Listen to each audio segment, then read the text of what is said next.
EVERYAFC.hs.org. Portions of the following program were pre-recorded. ESPN Asheville. Yeah. WPEK Fairview. WMXF Waynesville. An iHeart radio station. Guaranteed human. Live from the Ingalls studio. I can't wait to play with myself every day. The Sportsocracy. Damn the devil to hell! Let the big dogs eat!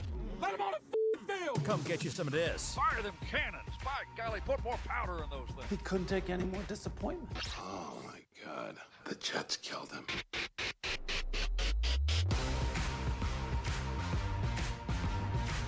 And welcome into the Sportsocracy on ESPN Asheville. Heard everywhere on the iHeart Radio app. We are seen everywhere on the YouTubes. Hotter than a Mike Vrabel vacation. Let's go. Man, that guy knows how to party, doesn't he? Let's go. As somebody's party with Mike Vrabel. I don't think I quite got that same treatment, but matter of fact, I know I didn't. I mean, before we go all attaboys and stuff, we'll say, thoughts and prayers to the wife. That's not cool. That's not a cool position to be in. No, we're going to talk about that. That is my just a bit outside story today, because I've heard a lot of people do a lot of things and give some really bad explanations. This might be the worst one I've ever heard. Okay, all right. Hey, welcome into the program. We've got AFC East A+ mock drafts that we'll be doing in the latter 2 hours of the program. So we got the New York Jets. Jeremy will be tasked to fix his team once again. Each and every year, it seems like you have to fix your team. You got the Miami Dolphins, who, need everything. So this could be a fun scenario. So here. long as hey, the how Miami about that guy? Yeah. So long as the Miami Dolphins draft players that are actually in this draft class, you will improve that roster. Yes, you will. The Buffalo Bills, who are now chasing down Drake May, and the New England Patriots, who look like the latest force in the AFC to come out of the AFC East. So we'll do the A+ mock draft for all of those teams. Of course, leading you up to the 2026 NFL Draft in Pittsburgh on the Ingalls Living the Dream Tour. 15 days from today. The mullet is feverishly being polished. It is going to come out shortly. Monday. Okay, Monday is. It may be in 2 parts, but it's coming out Monday. It's coming out. We're all working on it. We're getting you the full at the NFL Draft Nerd draft guide, which will be available on all of the socials. We'll have the links out and all of that for you to be able to grab the hardest hitting. It's going to be hot and nerdy analysis in the draft game. No doubt about it. Want to start off, though, with the official word that I really appreciate the NFL inviting me to the 2026 NFL Draft in Pittsburgh, Pennsylvania. But, however, I would take this opportunity to spend time with my loving family. Fernando Mendoza will not go to the NFL Draft. And, I think that's weird. I don't think it's I think it's weird, but it's on brand for him. I get it. Like, I would have been shocked, frankly, if he would have accepted and done the big fanfare and did the ceremonial ride across the river. Like, I'll be honest with you, as somebody who, we may share a little bit of the spectrum. I don't think that's something that I want to be involved in.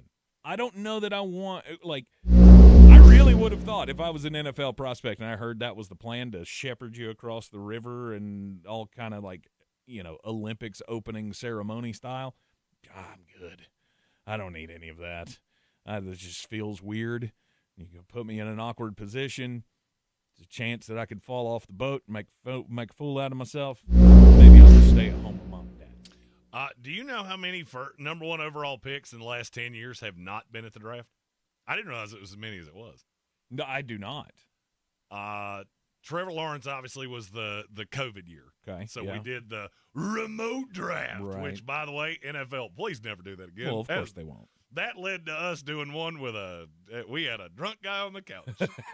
That was quite every single year that we go to the draft, I'm like, hey, you remember that time that we The drunk guy passed out on the couch behind us. Can you get him out of the shot at least? Yeah.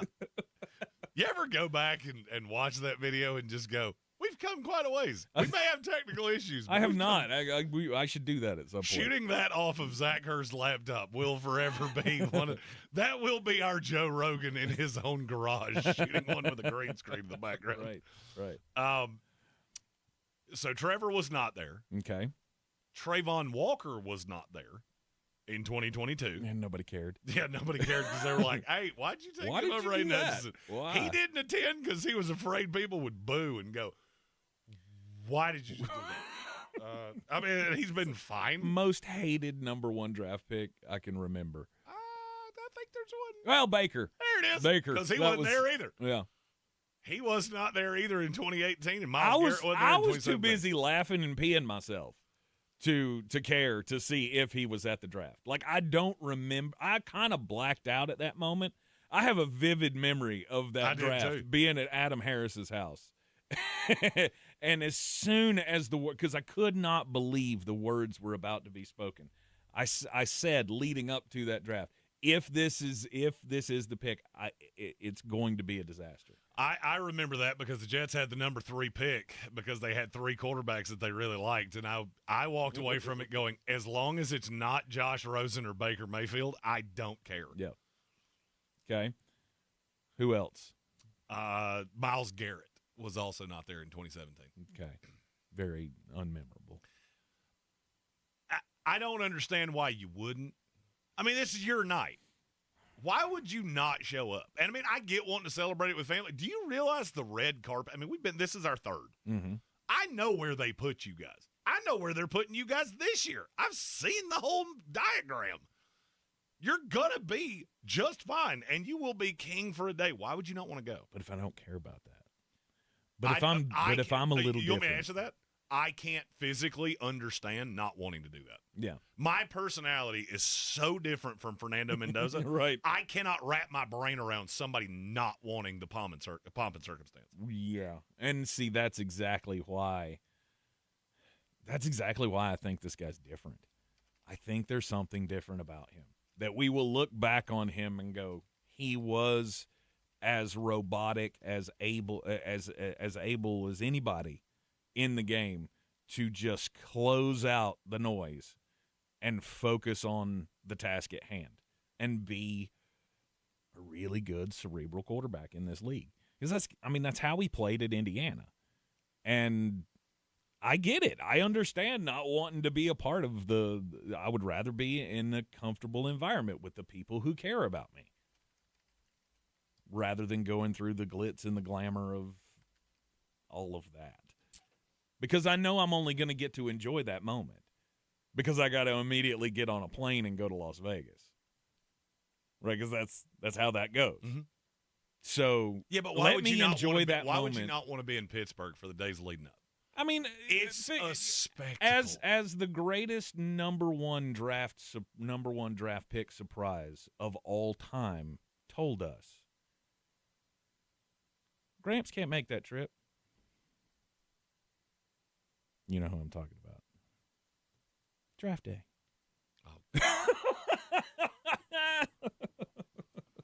Oh, it is about time. No matter what. No matter what. We have to have a whole house viewing party of draft day from the draft, don't we? Oh, absolutely. Absolutely. Vontae, what was his name? Vontae Mack. Vontae, no matter what. But he said, Grandma can't make that trip. So I want to be at home. Well, I mean, I've heard a lot about his mom couldn't make that trip. His mom was at every game he ever played. Yeah. And maybe it's just I know too much of the behind the scenes. Right. This would not be an issue at all. They're so tucked away from everybody else. You can't – we're there as credentialed media members. We can't even get to them until they're drafted. Mm-hmm. And I don't know. I guess I'm just weird of you earned this. But if I'm there. Let them pamper mom and dad and your entire family. I thought it was weird when Joe Thomas didn't do it because you remember he was out fishing on a boat with his dad. Right. They had to call him out. He was on like a Jake boat or something with his dad, and he couldn't get cell phone signal for the Browns to call in and say they picked him. It baffles me. Some dudes just handle it different, you Sure. know? And the fact that Fernando does not want to be there, or maybe he wants to be there.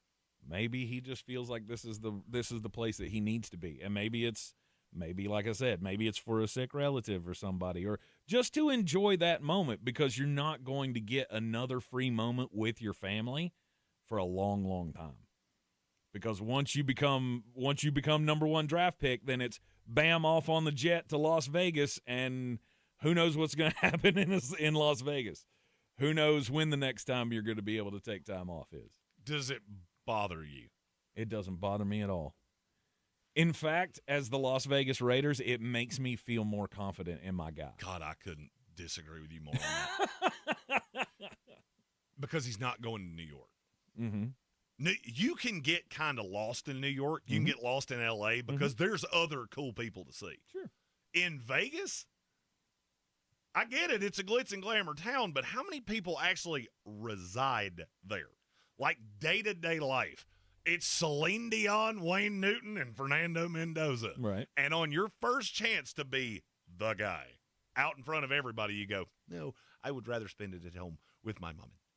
Well, okay, it's fine, but I will say in the back of, as a Jets fan, I saw this and went, yeah, I'm kind of glad he ain't coming here. Right. The media market would eat him alive. Yeah, sure. I thought it at the Combine. Mm-hmm.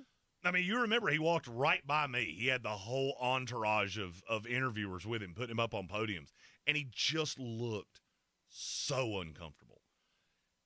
And it's not a prerequisite, but, man, it helps. Mm-hmm. When you can get out in front of the media and you've got the smile and you can melt away some bad decisions, because you're going to make some bad decisions. Mm-hmm. You're going to have some bad games. Mm-hmm. And I don't know. It's just – he doesn't like it. Well, I mean, I'm also looking at this going, of the quarterbacks, Trevor Lawrence was an unmitigated bust until, 15 minutes ago. Right. And Baker Mayfield, I'm on record saying that might be the worst number one overall pick in the history of the NFL. Right. Including Jamarcus Russell. At least that one died off quick. Sure. You were stuck with Baker for a handful of years. And then there's Joe Thomas and Myles Garrett. Well, Joe Thomas wasn't number one. Oh, I thought he was 4. Oh. Myles Garrett didn't get, but that's I thought you were those saying are defensive guys. Yeah. I'm okay. A defensive guy doesn't want to be there for the pomp and circumstance. You want your quarterback to be different. But in my mind, you know why why Myles Garrett and Trayvon Walker didn't want to go? Because they're not quarterbacks. They know they're not getting that treatment. It's whoever the first quarterback is. Mm-hmm. Now, in Trayvon Walker's case, we waited for quite a while until Kenny Pickett. Woo!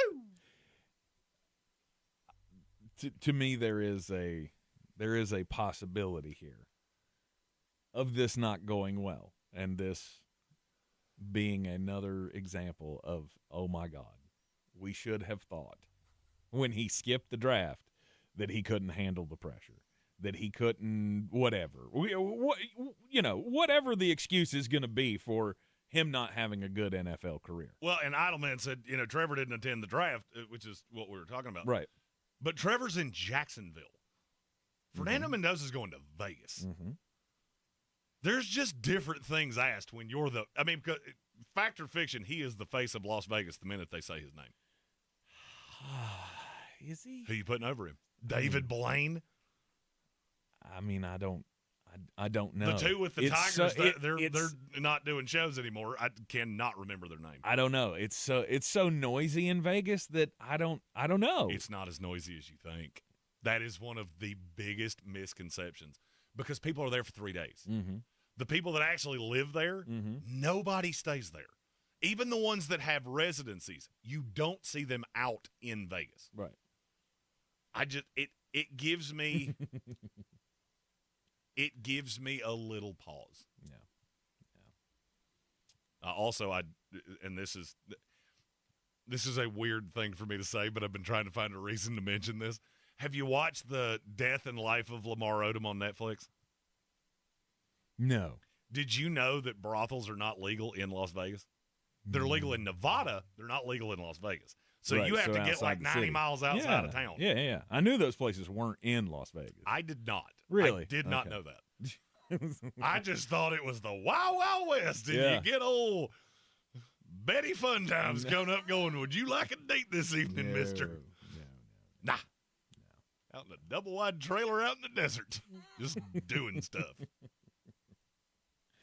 Let's see here. I'm just kind of looking through the chat at the Fernando Mendoza. Somebody said he could be the only quarterback that will survive in Las Vegas. He'll be able to drown all of that out and actually perform Because he's going to be sitting in a dark corner of his shower going, it's a den of sin. It's a den of sin. It's a den of sin. I mean, he very well may. He could be. I don't know. I mean, is this the funniest pairing of player to city that we've ever seen? I would say it's probably close. I mean, this is like Country Mouse goes to the city. And I get it. He's from Miami. He doesn't act like he's from Miami. Right.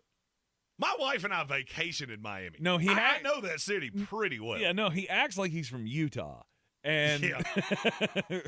and I don't know how well that he acts that like all shucks is going to play. He acts like he's the third-born child of somebody that stars on Right. Secret Life of the Clouds. Right. And now you're going to Las Vegas? I can't remember one where I've gone, man, that's a weird pairing. Yeah, like you don't fit that is city a at all. weird pairing of city and player. Yeah. We have a handful of super I don't know. to get to. Maybe Joe Burrow in Cincinnati. Maybe that. Oh, one. well, that's because it's small town. Yeah, Mr. Hollywood in Ohio. Yeah, Macaulay Culkin goes to Cincinnati. That was one that I was like, I wish he'd gone to like New York, right?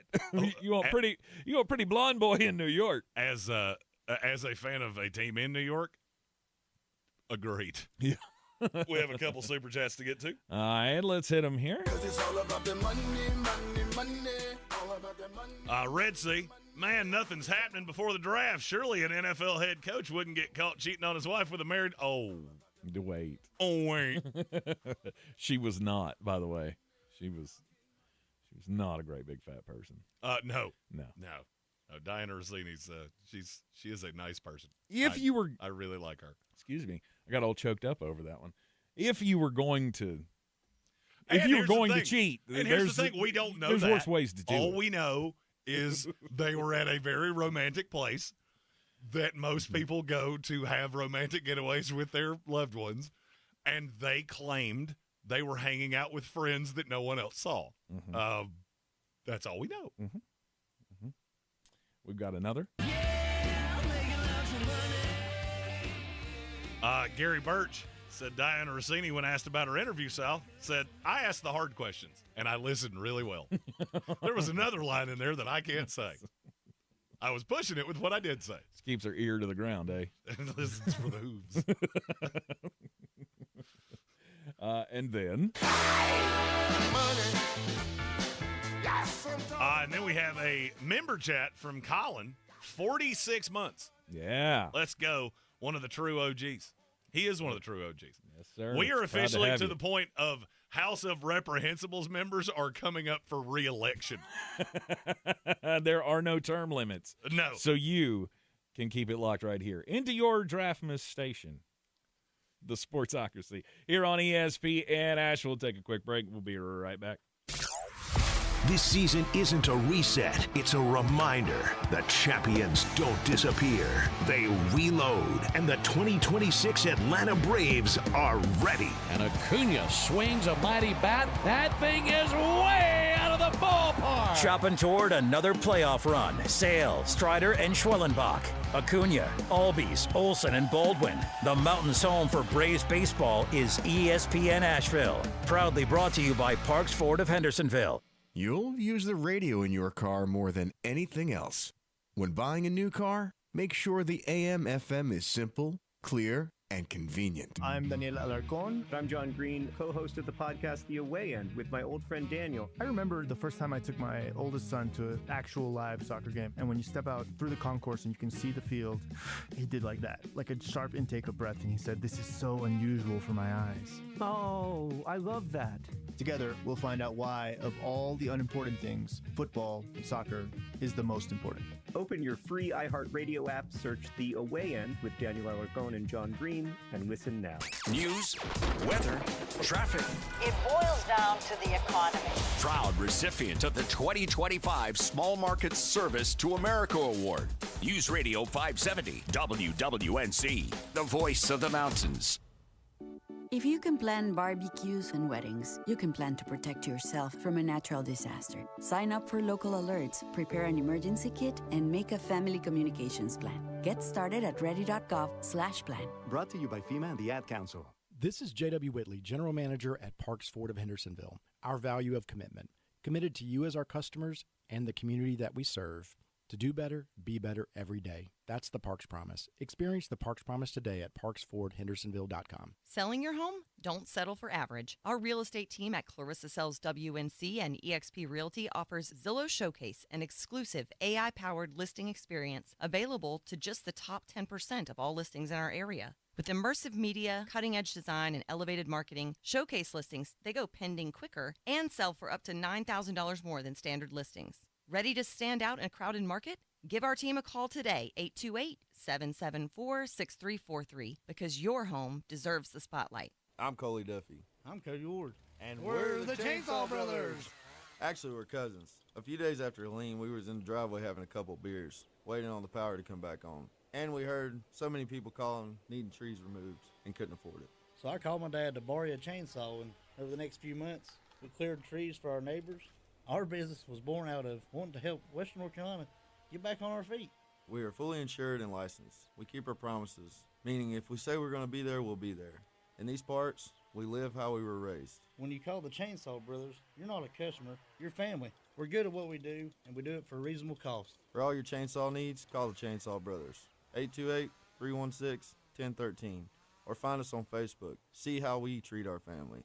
Are you still covered up with storm damage and debris? Call us about our daily rates at 828-316-1013. That's 828-316-1013. We're the Chainsaw Brothers, and with our neighbors, we're Western North Carolina strong. Woohoo!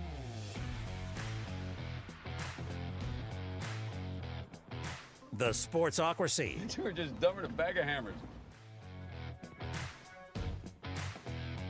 Welcome back into the Sportsocracy. Here on ESPN Asheville, everywhere on the iHeartRadio app. A-plus mock drafts from the AFC East coming up in just a little bit. But first, we've got memberships being given away, so we got to give props for that. Show me the money, money. Show me the money. I like the cash. In the YouTubes, Colin giving out 10 memberships to the Sportsocracy. MVP. Yep. Growing the brand. That's what it's all about. MVP. That's what it's all about. So Fernando Mendoza not going to the draft. I do like how putting in with Bill Workman said Colin's out here throwing memberships like it's a strip club in Miami that Mendoza's never seen. Dudes are not showing up to the training camps. Or not training camps. Hey, Lamar did, though. Let's go. He never does This is what, the voluntary workout for session? teams that had a coaching change. Okay. Shocker, James Pierce hasn't shown up for the Falcons. Well, ankle bracelet. Well, I mean, he's not incarcerated. No, but I would say he's been advised not to leave town. Oh, 100%. Gary earlier taking a shot at me saying, after last year, I'm not so sure I trust your character evaluations. Yeah, that was a valuable lesson where, you know what? Yeah. Until you look a guy in the eye and you really know it, you should probably just shut up. Yeah, probably so. Of course, Dexter Lawrence not showing up for the Giants because he wants a trade or more money.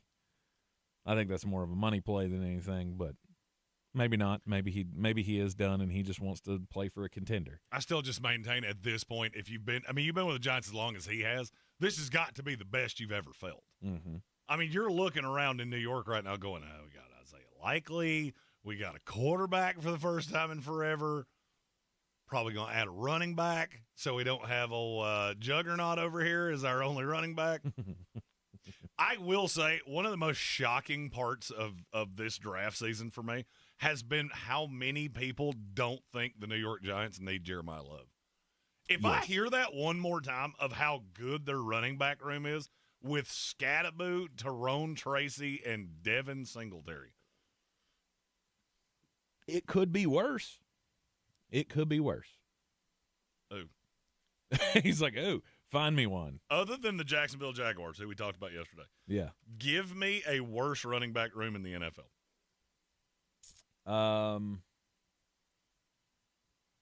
Hell, I'll say the Titans. With Pollard and Spears. It's maybe I disagree with you. Like vehemently? Yeah, because my two's way better than yours. No, Tyrone Tracy's not bad. I'd take Tyson Spears over Tyrone Tracy. I wouldn't even think about it. Okay. Right. And I'd take Tony Pollard light years ahead of Cam Scatterbo. Okay. I mean, I'm looking at all of them right now, and I'm not. Okay, there's one. Washington. Rashad White, Jerome Ford, and Bill Krosky Barrett. Hey, Washington, maybe you should be hoping Jeremiah Love. They got Bill listed as the 3? Not on an official depth. Oh, okay. All right. I was thinking that. I mean, to me, Bill's the one there. Yes. Mainly because Jerome Ford's like that girlfriend that keeps telling you she's done cheating on you, and then she does it like 5 minutes after it comes out of her mouth. I promise I'm not going to cheat on you again. I have to go to the bathroom. I'll be right back. Okay. I won't do it again. Because every time I've believed in him, it has not. Oh, Ritzy. It has not gone well. What did he say? You'll see it in a second. Okay. Oh, yes. I saw it. I mean, I would even take Minnesota's running back room with Aaron Jones, who I don't trust at all to stay healthy, and Jordan Mason. I mean, I agree with you. I'm not saying that they have a legit argument. I can see how you got there. I see how you're excited. If you think Cameron because Cam is the Tyrone Tracy is the spell back to a healthy Cam Scatterbo. I'll see why people like it. Is there a lot of risk? Absolutely, there's a lot of risk. But if you bring in Jeremiah Love, then that takes Cam Scatterbo out of the equation. And that's what they're afraid of. He had 7 10-plus yard carries. Look, he's a fan favorite. Of course everybody's going to be like, yeah, we're good at running back. Okay. If you bring in Jeremiah Love, he's going to drown out Cam Scatterbo, and they're not going to have their little juggernaut to pull for anymore. Or at least his role will be so diminished because there's no Mike Allstott anymore. That position doesn't exist in the NFL currently. I mean, maybe if John Harbaugh wants to resurrect that, then okay. Look, but I don't think you're changing all that. Look, I get it. Tropic Thunder was a very popular movie, and Ben Stiller's character in that movie was very popular. You know what I did. It's a very popular take of he will not go 5 to the Giants because Cam Scatterbo, we're good. We're good with Cam. I want Cam Scatterbo to be exactly what he was last year. I'm going to put you in for 100 touches. You're going to go 3 yards in a cloud of dust, and your life expectancy gets cut in half every season.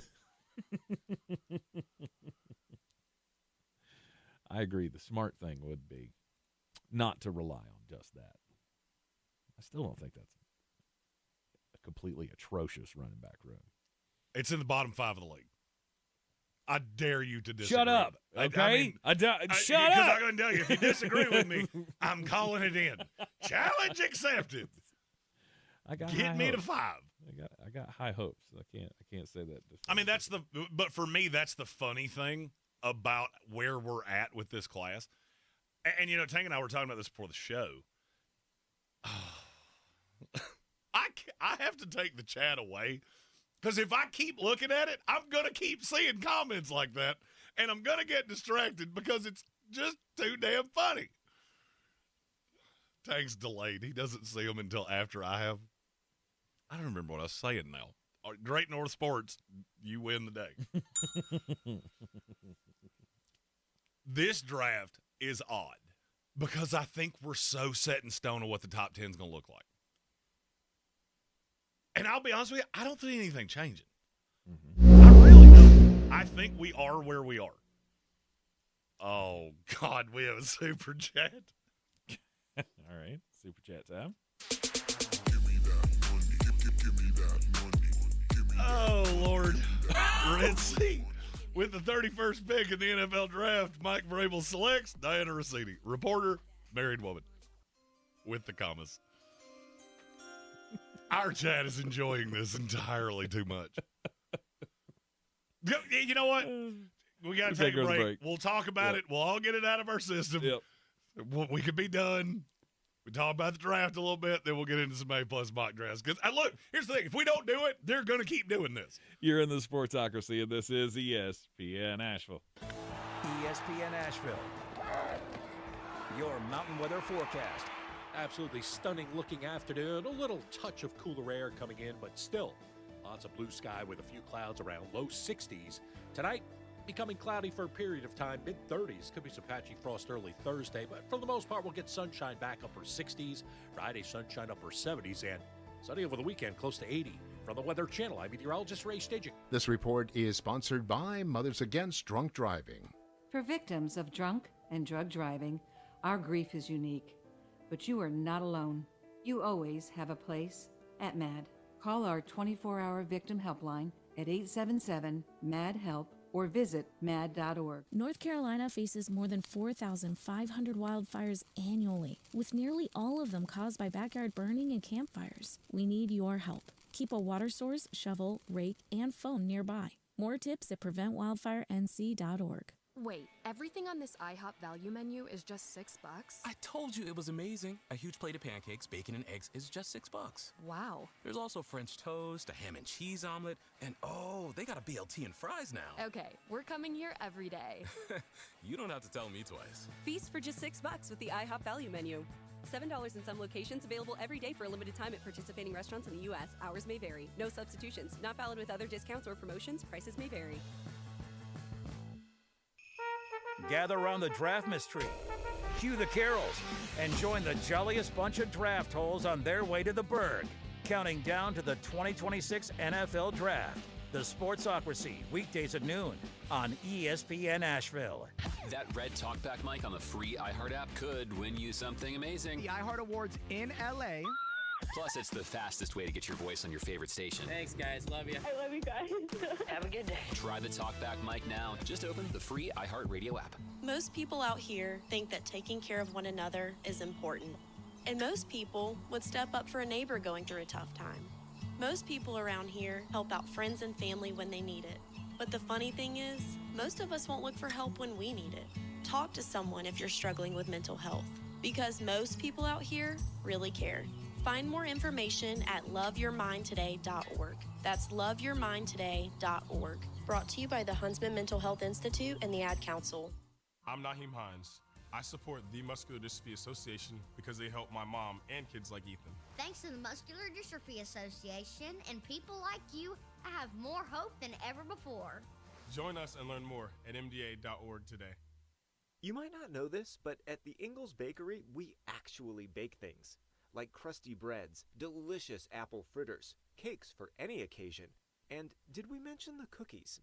It's all in the bag.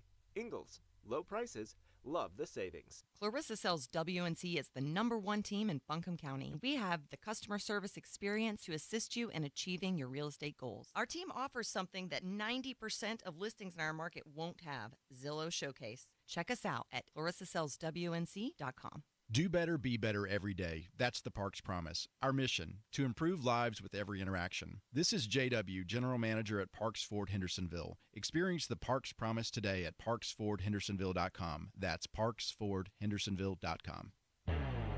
Boy, you must be outside your mind. The Sportsocracy. Just a bit outside. He tried the corner and missed. Welcome back into the Sportsocracy. This is ESPN Asheville. We only have one focus story today because I mean, it's too easy. And they say whenever there's low-hanging fruit, you squeeze it. So, Jeremy? I believe that's the name of Mike Vrabel's book. Our story comes from the desert, the ambient resort. The ambient resort. Maybe we're talking about a different kind of relationship. That is the first 6 letters of it is that. Page 6 dropped an exclusive. It was the first thing I saw when I woke up this morning. It's of New England Patriots head coach Mike Vrabel and NFL athletic reporter Diana Rossini. They enjoyed a pool day. I'm going to tell you what we know. We don't know anything. Mm-hmm. They enjoyed a lovely pool day at a luxury hotel. Yeah, as you do with friends. They were seen in an embrace. There was a little dancing that went on. Bro hug. And they may or may not have been holding hands at one point. Really long handshake. For sure. Intertwined. I know that's personally, when I shake somebody's hand, that's what I'm looking for. Can we just do that for a minute? I'm going to start doing that to people and staring them directly in the eyes. Don't do that. Don't. That's creepy. No, you end up on. Is this weird for you? You end up on lists. Is this weird for you? Because it's weird for me. Yes. Let go of me, weird ginger. So, in the page 6 story, they never actually call them sources. They call them spies throughout the entire story. One spy spotted Vrabel and Rossini that evening on the private rooftop of one of the hotel's bungalows, which featured glass walls offering panoramic views of the state's famed Red Rock formations. Backdrop for the interview. Those are 2-person bungalows. Cost $2,100 a night, and the rooftop is only accessible from in the room. When asked, they said that they were sharing a day with friends. There were multiple other people there. 4 unnamed sources say there was not nary another soul there. And we watched. So there's your spies. I don't know what to do here. What do you mean?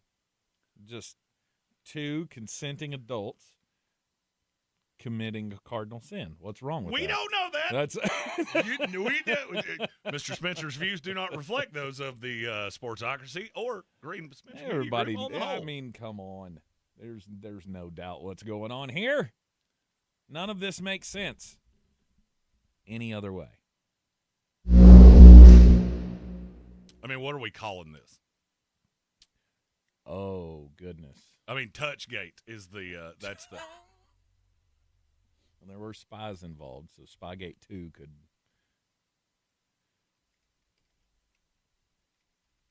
I don't know. That's a good one. I'm gonna come up with something. There's something there. I mean, honestly, I don't care enough to call it anything. Who's shocked that something like this would happen? Weird. I mean, I've felt like I've seen the makings of things like this happen with my own eyes, and I'm not shocked at all. That eventually one of these stories got out. That there are some things that happen inside of NFL circles that, I mean, it's like any office. You just have a wide net. Your net is the entire nation when you have a job that puts you on the road all the time. I mean, as somebody that is on the road all the time, I've seen some stuff. And done some stuff. Don't you put I'm not talking about now. I'm talking about in your.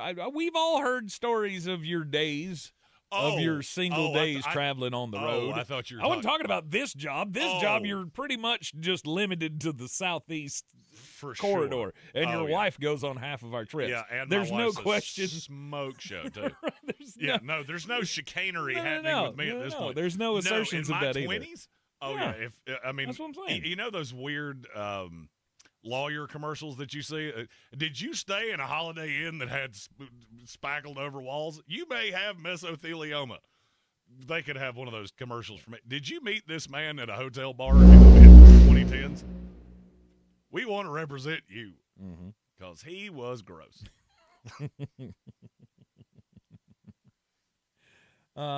Look, things like this happen, right? And you know, when two attractive people meet, such as the birds and the bees. We've had, if you're a parent, you've had this discussion with your children. You know where I'm at. I can't read some of I mean, I think Stephen Towle may have just taken the belt. Super chat time. Show me the money, money. Show me the money. I like the cash. Actually, you know, I'm going to read Red Seas first. I'm not real sure how I'm going to read this. Red Sea said, Italian food is really good, per Mike Vrabel. Really enjoy the – I don't know where to go. I don't know how to say that. I can't say that. And then one more. And then another. It's all about the money. All about the money. This one's from Stephen Towle, and I believe this is the belt winner. Mike Vrabel goes to the New England Patriots and immediately starts cheating. No surprises here. Where do you think he learned it? I have never been so proud. Now Bill's just thinking, you got any tips there, Mikey? Because don't get caught. Yeah. Cameras are not friends.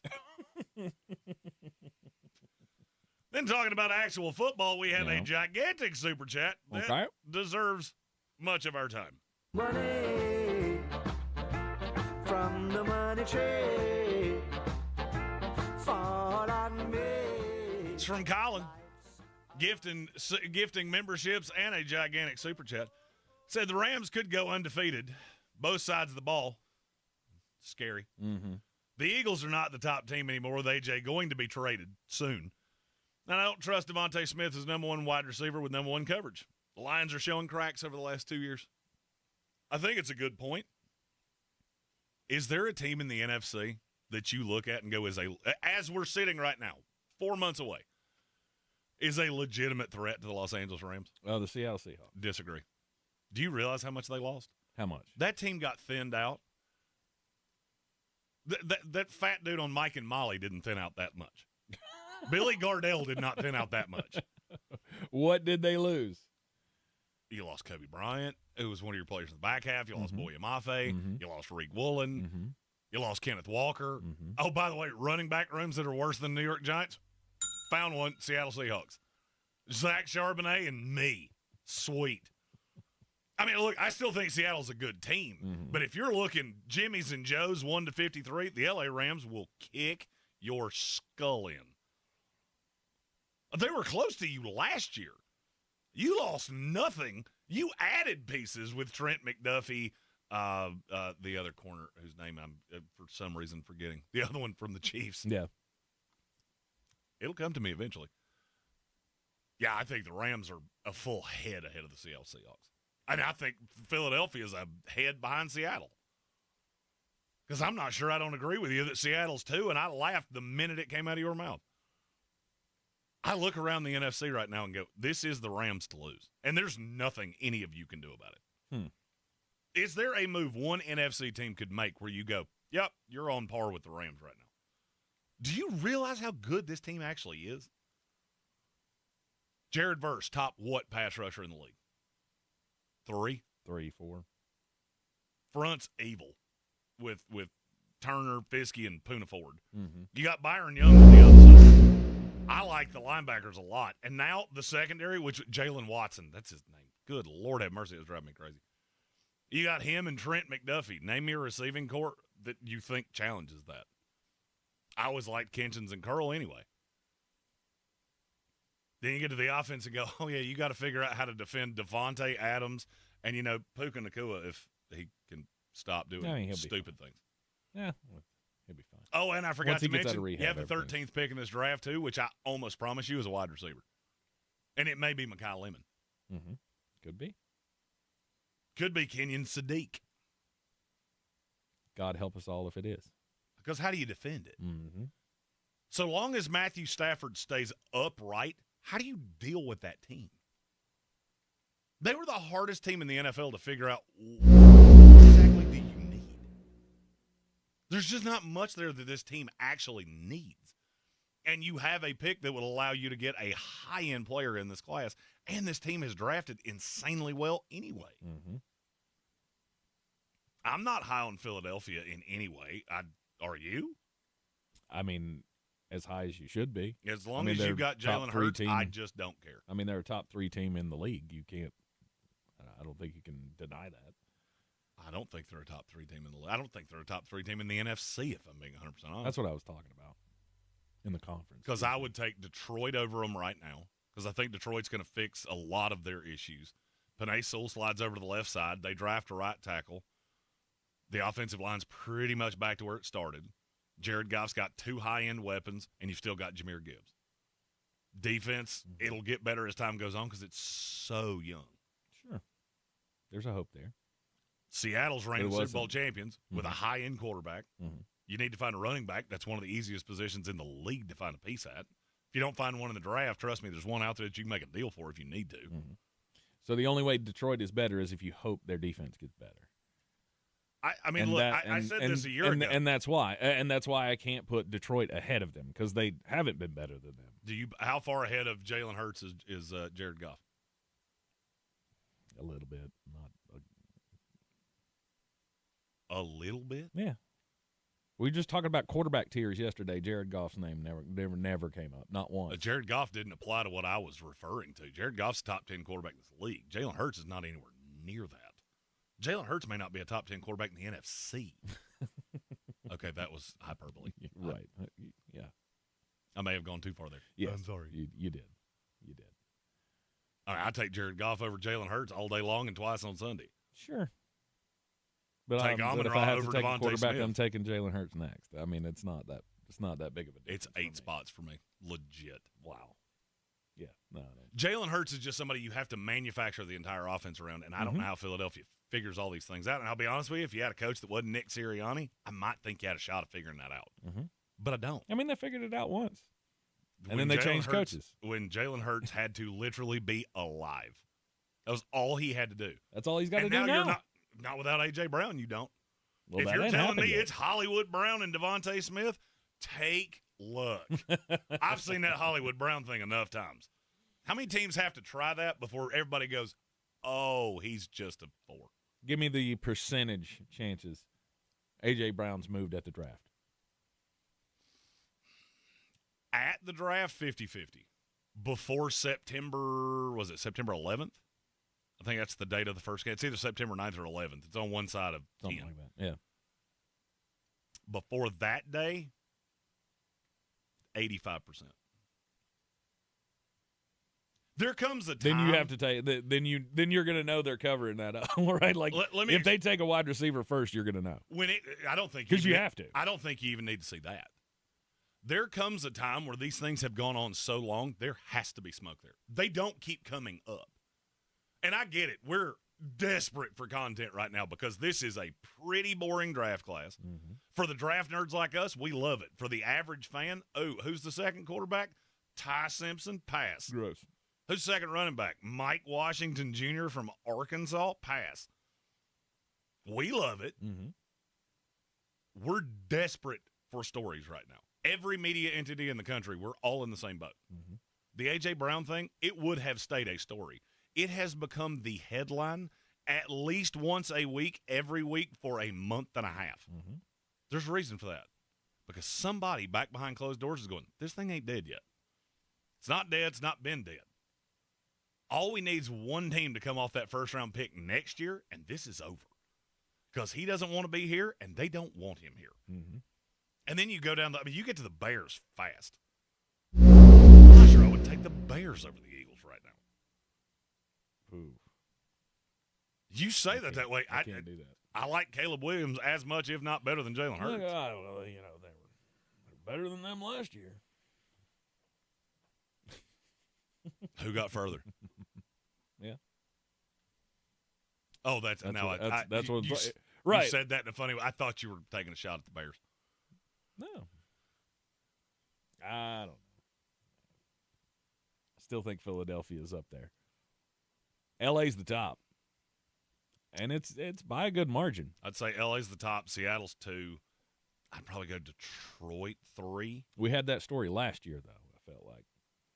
I think we kept saying that about another team last year. And it didn't work out so well for them. It was Baltimore. Last offseason, we were talking about this team can't be beat. What happened? And then in fairness, Baltimore didn't have Matthew Stafford, and they didn't have John Harbaugh. Sure. Or they didn't have Sean McVay. They had John Harbaugh. Mm-hmm. And I'll be honest with you, I think we were overlooking some pretty obvious issues with Baltimore that we did talk about in the offseason. They don't have pass rusher I'm scared of at all. It's one thing to have a really good roster. It's another to have premier players at the 5 most important positions on the field. Mm-hmm. The Rams have one everywhere. They have 2 of them in some. They look like they have it all.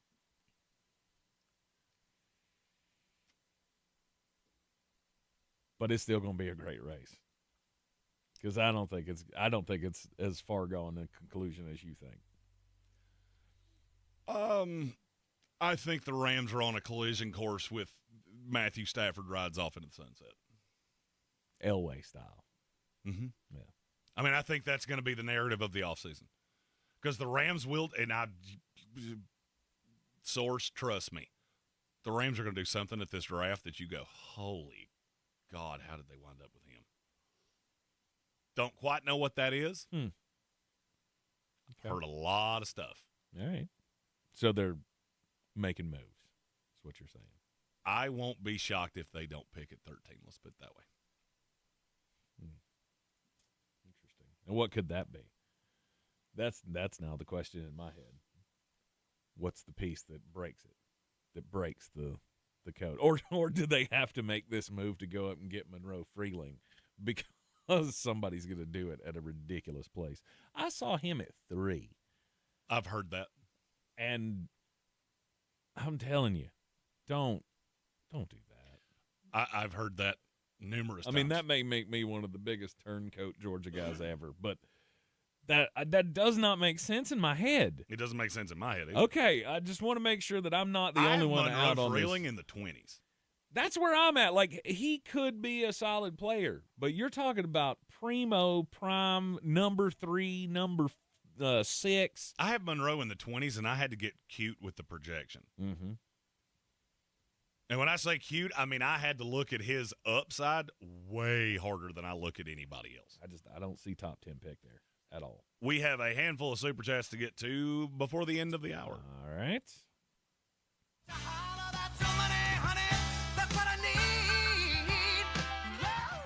From TD, he said the Chargers are still sitting on a bunch of cap space. Could they be planning on absorbing a large contract, much like A.J. Brown? I think the Chargers are just staying fluid. You also got to remember how many guys they have that are going to be coming up for extensions.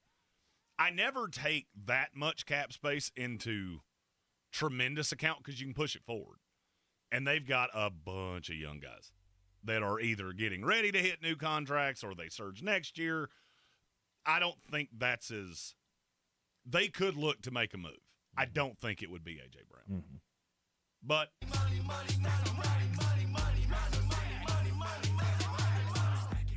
all right, the next one's from Great North Sports. Scandal names, since we're talking Mike Vrabel, Diana Rossini here. The Tour of Italy. I like that one.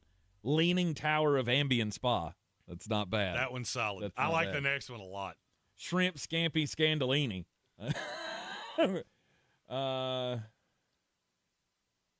Rossini, the quarterback. So you can Rossini, the QB. Rossini, okay. That one didn't ring with me. Naked Blitz. And, yeah, there are many options out there. So, yeah, I mean, he hit several. And we're proud of the work. Great job, Great North Sports. I mean, I'm still a fan of the deception in the desert, but that's just me. All right, we're going to take the break here in the Sportsocracy. We got one more we'll hit at the top of the next hour. Sure, we'll get to it. Hang tight with us here on ESPN Asheville, the iHeartRadio app, and, of course, on the YouTubes. ESPN Asheville. Your mountain weather forecast. Absolutely stunning looking afternoon. A little touch of cooler air coming in, but still lots of blue sky with a few clouds around low 60s. Tonight, becoming cloudy for a period of time, mid-30s. Could be some patchy frost early Thursday, but for the most part, we'll get sunshine back upper 60s. Friday, sunshine upper 70s, and sunny over the weekend, close to 80. From the Weather Channel, I'm meteorologist Ray Stajic. This report is sponsored by Compassion International. Compassion sponsorship means food, healthcare, education, and most of all, being known, loved, and protected. There are thousands of kids waiting over a year. End their wait. Sponsor a child with compassion today. Text the word radio to 83393. Running for office means having something important to say. Radio is the most personal medium out there. Voters hear the real you, exactly the way you want to be heard. No filters, no AI, just your voice, your message. And it's 1/10 the time and cost of video. Don't just campaign. Connect with millions all over the country, even thousands in the smallest communities with radio. Call now and be on the air in just 48 hours. 844-844-iHeart. That's 844-844-iHeart. I'm U.S. Transportation Secretary Sean Duffy. The sound of a seatbelt. It's one of the most important sounds in our car. It means everyone is ready and everyone is safe. The more our kids see us put on our seatbelts, the more natural it is for them to put theirs on too. Make it a priority. Buckle up every time. Hear the sound? Make it a habit. Paid for by NHTSA. I need a little ranch, step to the ranch, come on, meet me at the... Introducing the new Chick-fil-A Jalapeno Ranch Club Sandwich. With that juicy Chick-fil-A chicken on a buttermilk ranch bun, jalapeno ranch sauce, and pickled jalapenos, it's a little ranch with a lot of kick. The new Chick-fil-A Jalapeno Ranch Club with original spicy or grilled filet. Available for a limited time only. Order ahead on the Chick-fil-A app. Think It Up is an initiative to activate student-powered, teacher-led learning projects. Students and teachers, how can you spark great learning experiences in your classrooms today? Join at thinkitup.org. I'm Coley Duffy. I'm Cody Ward. And we're the Chainsaw Brothers.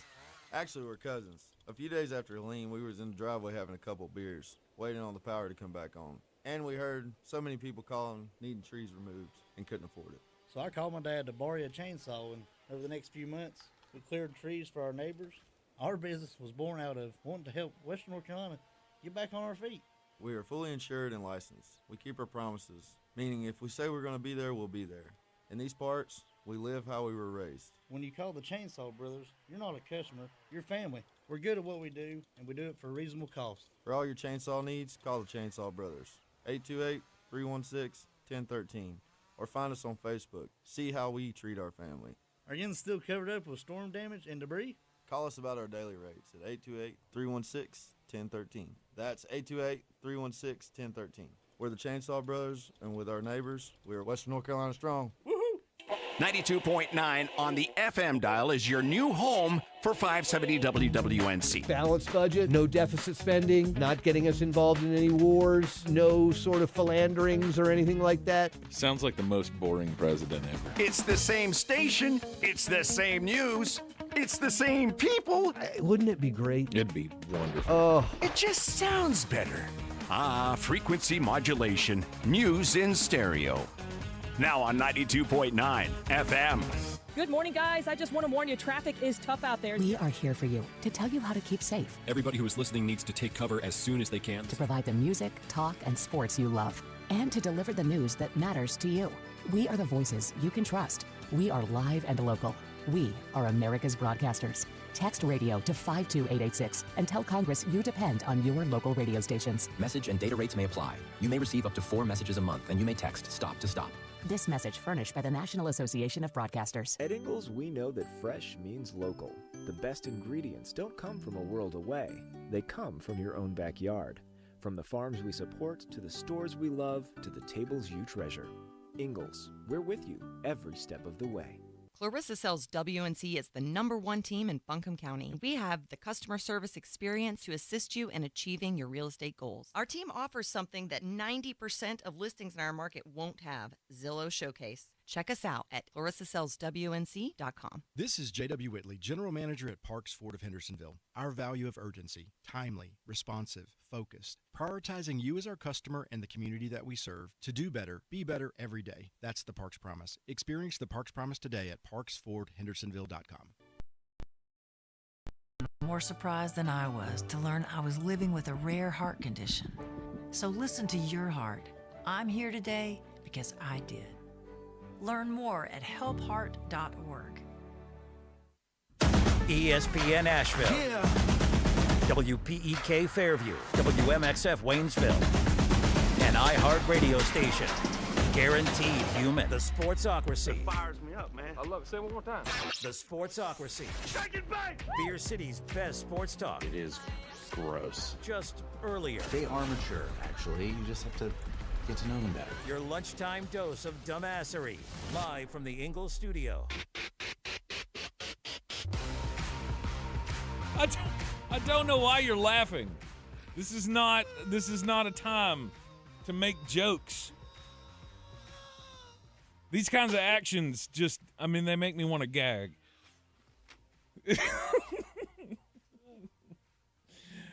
You can tell what we've been talking about during the break. Welcome back into the Sportsocracy here on ESPN Asheville. It's a long fourth down, that's all I'm saying. It's a long one, you better punt. Heard everywhere on the iHeart Radio app. And we're seen everywhere on YouTube. Just go to the sportsocracy.com, click the live video link, subscribe to the channel. That way you can join us in the chat. That's how you interact with the program immediately. You can also hit that little talkback button on the iHeartRadio app, and it will allegedly send a message to someone. I'm not sure who, but try it out. Let's see where it goes. I want to see who in corporate forwards it to me. Because it goes somewhere.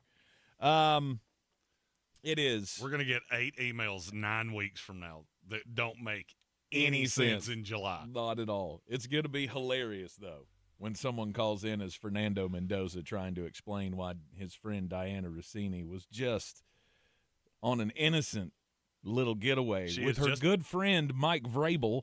She is just misunderstood, and sometimes people go to pools together. And you know what? You have to be really close to your sources. That's right. We have a couple super chats to get to before we get into A-plus mock drafts. Hey.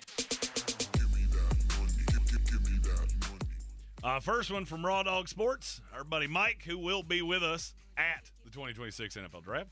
What does trade compensation for A.J. Brown look like? I'll die on this hill. It's a 1 next year. Mm-hmm. It's the only way Philadelphia's doing it. If it was a 1 this year, it would already be done. And that's it. I just want a 1 next year. Nobody's giving you more than that. Right. Those 1s next year have become like the holy trinity, which makes me feel real good because the Jets have 3. That's why I'd be okay with 2 2s, and let's just get this over with and be done with it. Nope. 1 next year. Take it or leave it. But then you're stuck with a receiver that doesn't want to be there and you don't want him there. And why the hell would I want to put up with that all season? I already didn't have fun with that last year. At some point, the team has to revise their plan. Well, I mean, or do you think or do you think there's somebody that will do it? That'll give him a 1 next year? Yes, that when it comes time, clock's ticking on draft night. If I was New England. But I would have already offered that. I was going to say, if that was enough, it'd have been done by now, wouldn't it? Because the New England Patriots have to think that that's going to be a pretty late draft pick next year. Sure, why not? You're undervaluing how teams are treating these picks. I guess, because I'd say probably half of the teams in the league wouldn't give you a 1 next year for anything. There's nothing you could come to me with that would make any sense. Pat Mahomes, yeah, sure, I'll do it for that. But in terms of any just player, no way. The 32nd pick next year is going to be that much better than A.J. Brown. Younger, cheaper, and in the future. I don't get it. I feel like if that was all it took, it'd be done by now. But I see it different. Hop on a couple of these calls that I take from time to time. And mention a 2027 pick and just listen to how quick that turns. Put it this way. I'm gonna give you a name. Yep. And it's got to be one that you at least have a. I don't want to do the quarterbacks because quarterbacks are that's always conflated. Dylan Stewart from South Carolina, the edge rusher. Yeah. Where would he go in this class?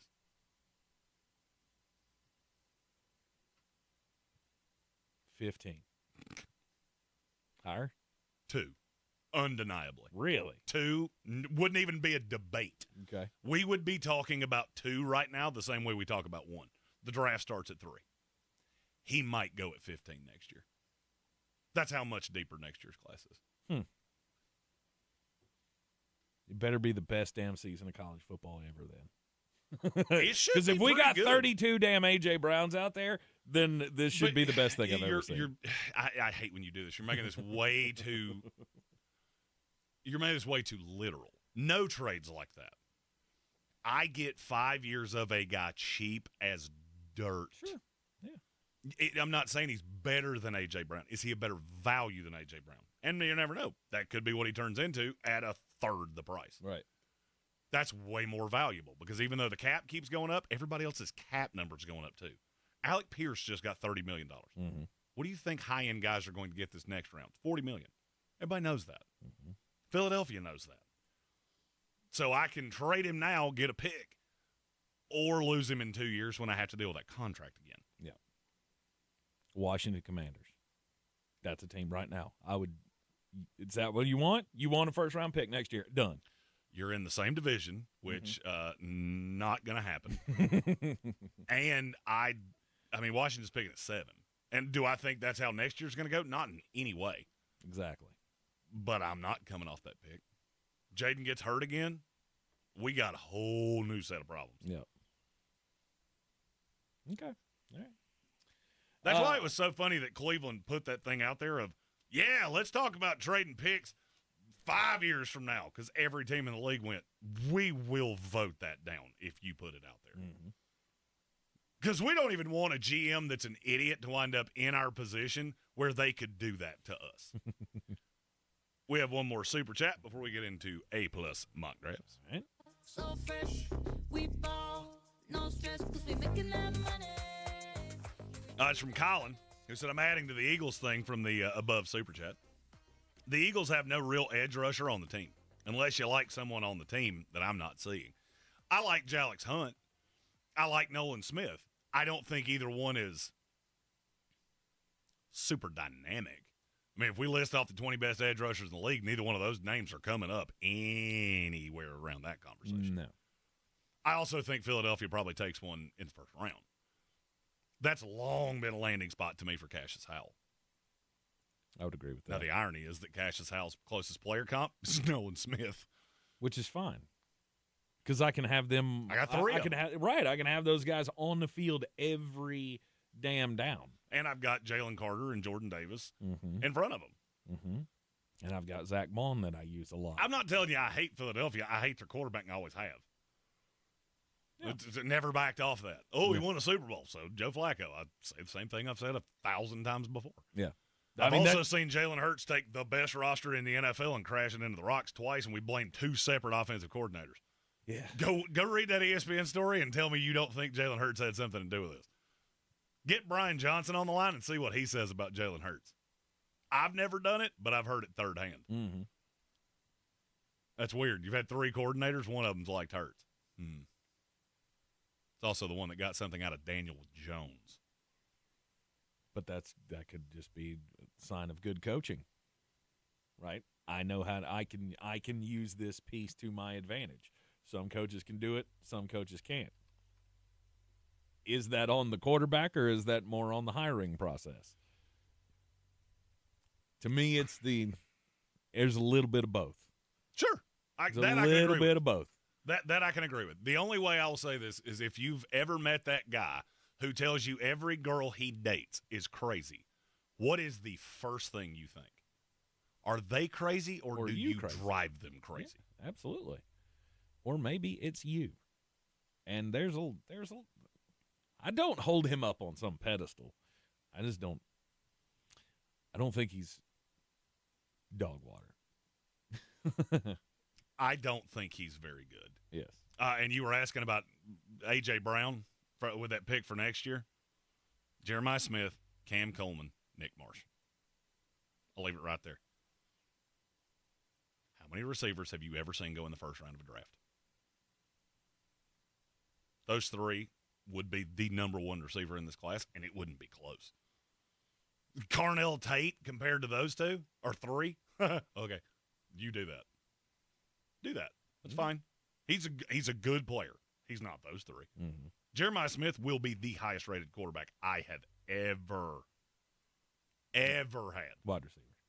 What'd I say? Quarterback. He'll be the highest-rated wide receiver I've ever had. Mm-hmm.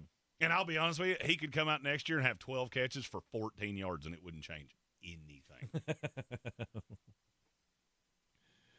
All right. We got to get into the A-plus mock drafts for the AFC East.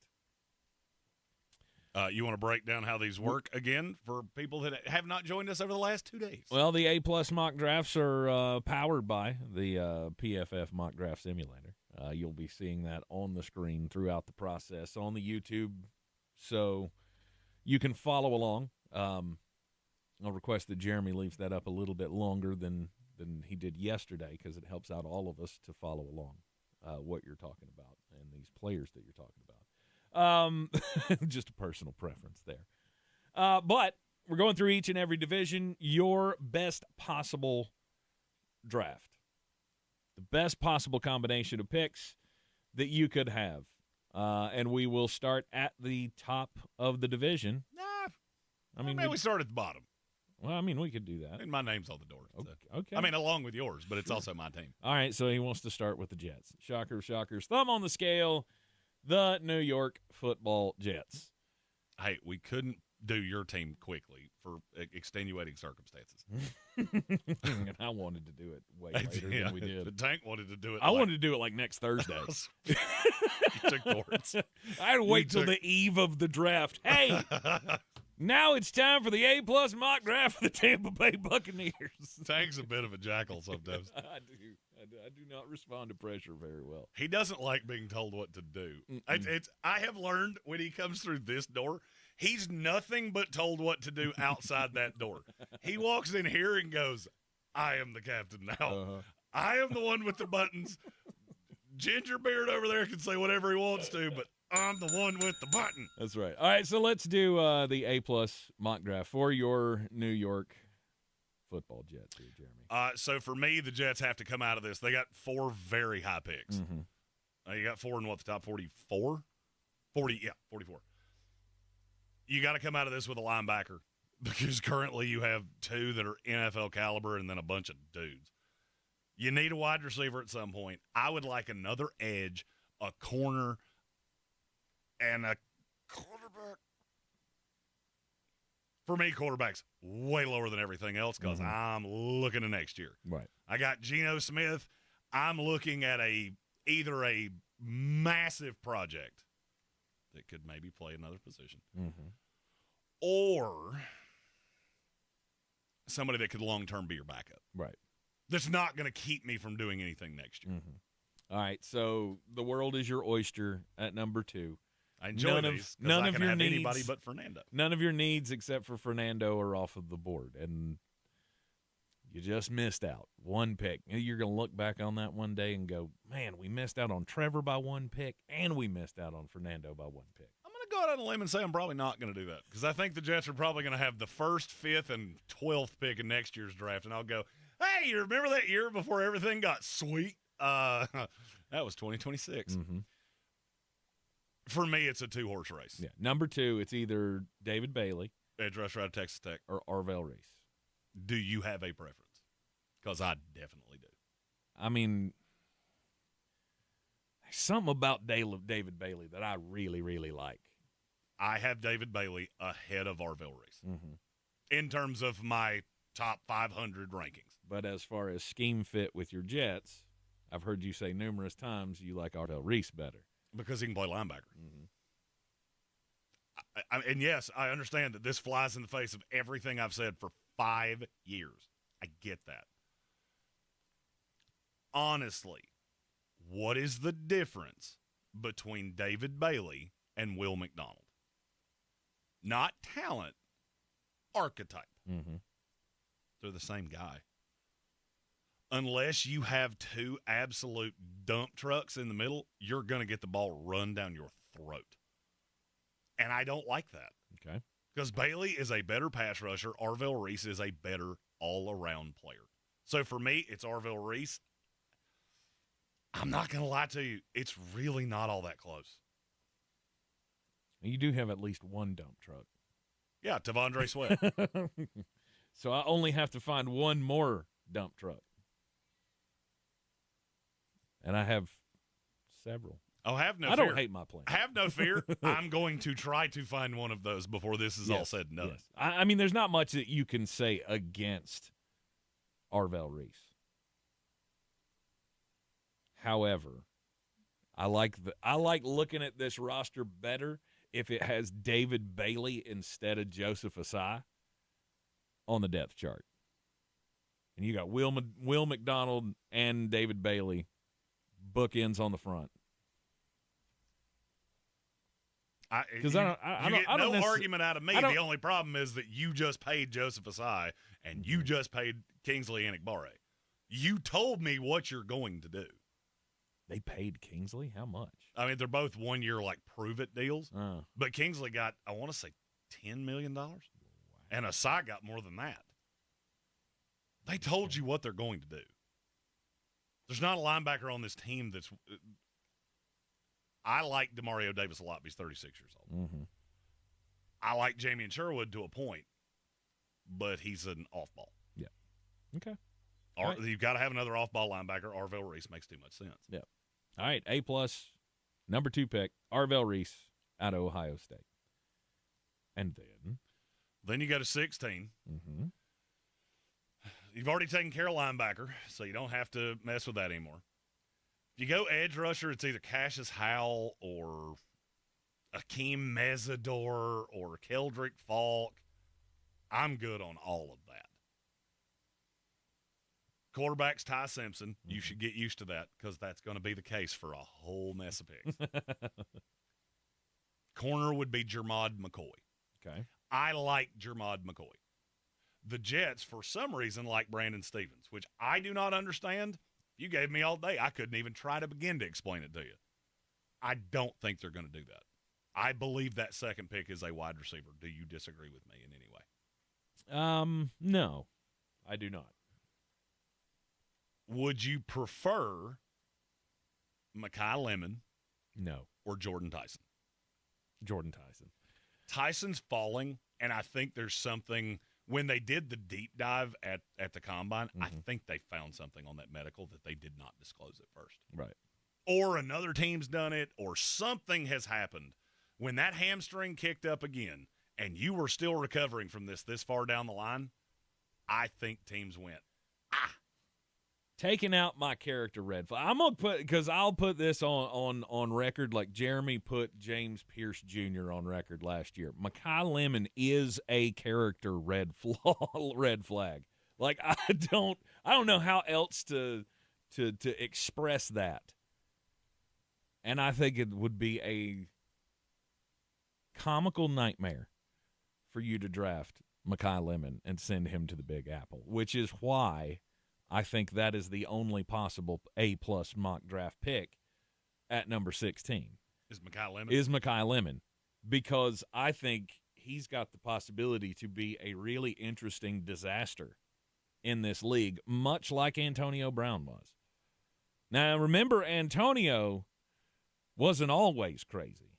Who was it that made him crazy? Was that Vontaze Burfict? Who was it that laid the hit on him? I don't remember. I can't remember. But he got his bell rung one too many times and just ended up going cuckoo for Cocoa Puffs. Now, he was one of the greatest wide receivers that we had ever seen leading up to that. I mean, he was in all of the Calvin Johnson discussions before he went crazy. And I think that could be a possible trajectory for Makai Lemon. I don't expect him to be one of the greatest we've ever seen, but He's talented enough to be a major impact player in this league quickly if he can get some quarterback play. Problem is, he's probably going to screw around with the Jets for a year while they play with Geno Smith, and then he'll, ruin his life within that year. I hope it doesn't happen. But I am so scared that that's the path for him that I would beg the Jets to take him off the board if I were every other team in the NFL. I genuinely think at this point, weed is such a non-factor. It's not the drugs. It was the stupidity. It was the stupidity of the decision and the immaturity of that decision and how you presented yourself to the public. That makes me believe that immature decisions are in your blood, that you are going to continue immature decisions. I don't care if you're out. Hell, let's light one up on the podium, brother. I'm right there with you. But not while people are looking. Not while people can see what we're doing. This is probably a good time to point out. People can see what we're doing right now. You just said that. I mean, look, it's a more accepted thing in our society today than it ever has been. I mean, it's looked at in my mind a whole lot like alcoholism. It's one of those things. It's a kind of a fact of life that people do this, and there are people who abuse it and cannot control themselves. If a guy can still get through work and be an alcoholic, well, I mean, we tend to look the other way for that. Right? Who's he hurting other than himself? It's the problem when you start bringing that to work. Which, here's the thing, you're never off of work when you're an NFL number one wide receiver. You're always at work because you're always in front of people, because you're always making decisions. And if you're making bad decisions, out. Sorry, I went on way too long of a diatribe on that one. Usually I'm not the one doing this. Right, I'm sorry. I apologize. He's usually doing that to me. Yeah. I'm going Makai Lemon at 16. Yeah. Thank you. Thank you for that. Let's see. Round 2. Pick number 33. So here, Denzel Boston is still here. I think there's a good-ish chance. I'm not comfortable enough in that he's going to get there, because I think New England or one of these other teams at the end of the first round could just go, it's a big-body guy. I got to do it. So I don't have him as the other receiver. Mm-hmm. As I went down this, there was a lot of Chris Brazil, Dazon Stribling. I don't think that's the two you need, which is why Makai Lemon was the pick at 16. Mm-hmm. It would be Jordyn Tyson, too, if Makai Lemon was somehow off the board. When we get here to 33, there's not an edge that I love taking right here, because our Mason Thomas, to me, is the exact same thing as Will McDonald. Mm-hmm. He's going to kill quarterbacks. But you're going to play Asai and Anik Barre, and now you're stuck with them. Like, even if they're not good, you're going to have somebody that can play those first two downs. So I have an idea there, and I'm going to ride the lightning. I'm going D'Angelo Pons at 33. Okay. It didn't happen immediately. I have come to absolutely love this kid. I'm going to ask you a question. I'm just curious how close you get to this. D'Angelo Pons is an itty-bitty feller that played in the best football conference in America. Sorry, SEC fans, it's true. If you don't believe me, look it up. How many slot snaps did he play over 3 years? At 5'9" and some change, $185. I'll say 480. 19. Okay. He played nothing but on the outside. Okay. And he held up in the Big Ten. And the more and more I watched him, the more and more I went, you know what? This kid's he's going to be good. He's going to be good. I have virtually no doubt he's going to be good. And I think he's going to threaten the first round. I really do. I think he's going to threaten the first round. Wow. Okay. Yet in the A-plus mock draft, you can get him here at 33. Didn't say he was going to go in the first round. I say he's going to threaten it. Now at 44. Well, now I've kind of painted myself into a weird little hole because the interior of the defensive line, dead. I boo-booed. Didn't get one of those, even though I wanted one. Edge is not as dead. And there is a guy that I think can play all around. There were two names. When I picked with the last selection, there were two names that I went, you know what? I'm going to get one of the two. Derek Moore, the edge out of Michigan. I don't know that he's ever going to be great, but I think he will be a three-down player. And he killed guys at the Senior Bowl. Mm-hmm. The Jets are in a weird position that it's not just that you need a pass rusher. You need one that's going to play all three downs. So the R. Mason Thomases, the Gabe Ackuses, in my opinion, the Malachi Lawrences, we're going to talk about him before this is all said and done, because Malachi Lawrence is now officially I am so tired of hearing his name, I cannot see straight. I hate him and have never met him. Mm-hmm. Not because of anything he did, just because I'm tired of people asking me about it. Because he's a first-round pick.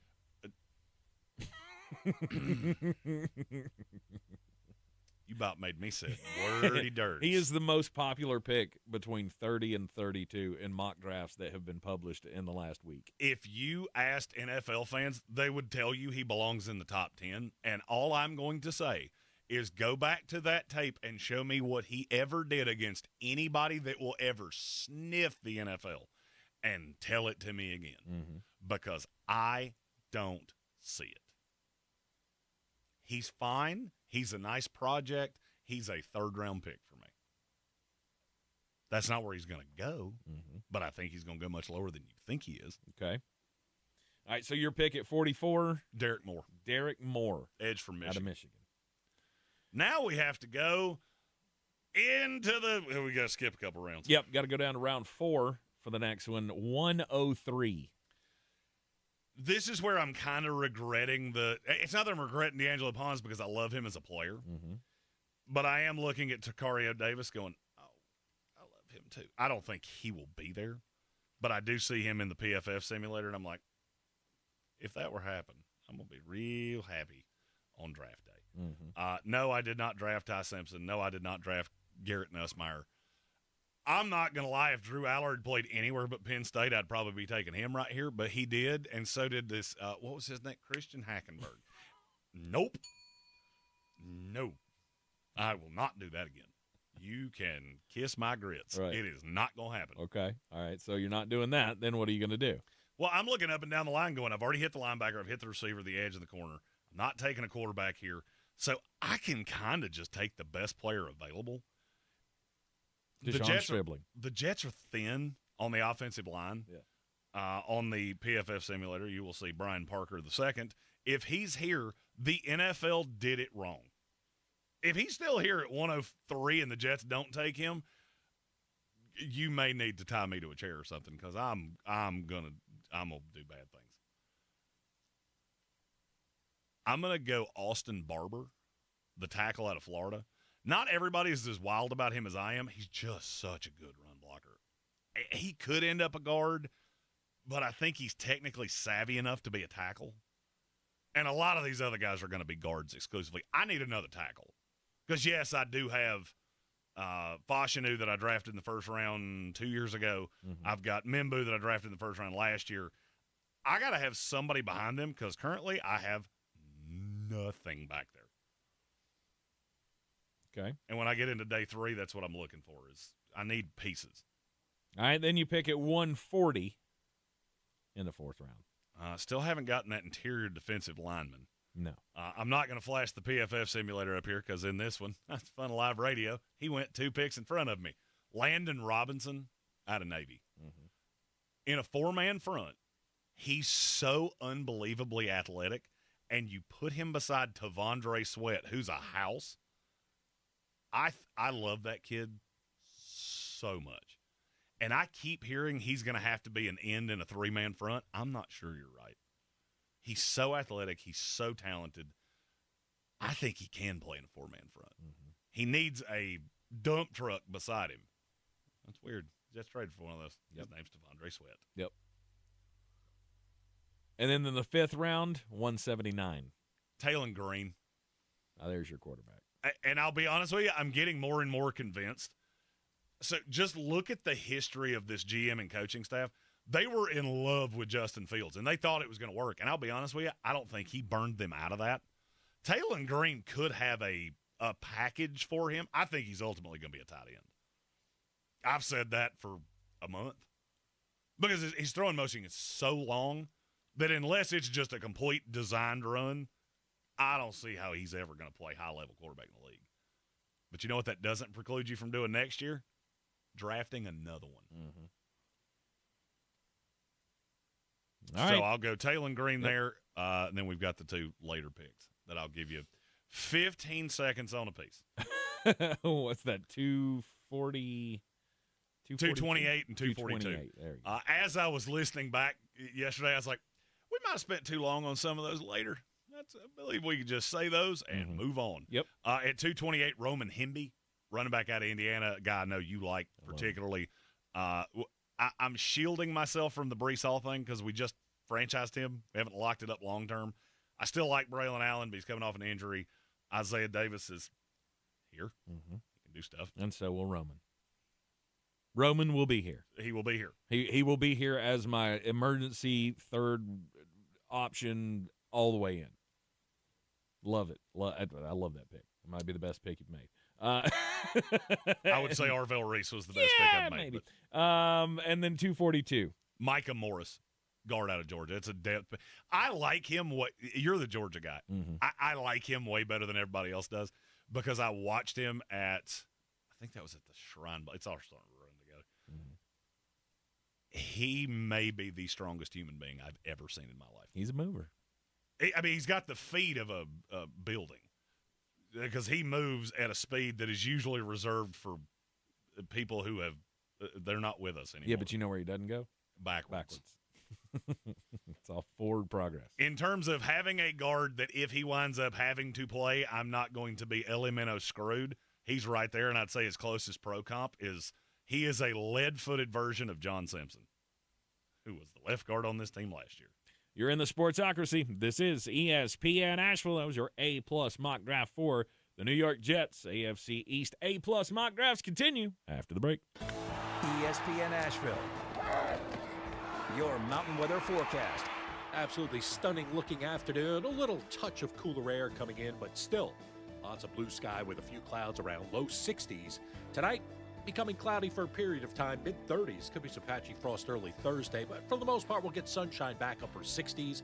Friday, sunshine upper 70s, and sunny over the weekend, close to 80. From the Weather Channel, I'm meteorologist Ray Staging. This report sponsored by the experts at Howard Hanna Beverly Hanks Real Estate, the real estate leader in Western North Carolina. Howard Hanna Beverly Hanks Real Estate is not like other real estate companies. They're built differently. As the #1 family-owned real estate company in the U.S., proven expertise and personalized service delivers results. Let them show you how at Howard Hanna Beverly Hanks. In North Carolina, be ready for wildfire by creating defensible space around your home. Clear all dead vegetation and flammable items, such as wood piles and spare lumber, within 30 feet of structures or propane tanks. More tips at PreventWildfireNC.org. Granby here. When you're trying to build yourself to be the best truck outfitter in the Southeast, you end up learning a thing or two. Leonard Truck Outfitters now has over 90 stores from Virginia down to Florida and west into Tennessee and Mississippi. When we find a shop that does it to our standard and has been doing it for that community for a long time, why would we change it? Leonard is proud to partner with Joe Cruisers in Spartanburg. Visit LeonardUSA.com and learn more about Joe Cruisers in our store directory. Leonard Truck Outfitters, stores that you can depend on.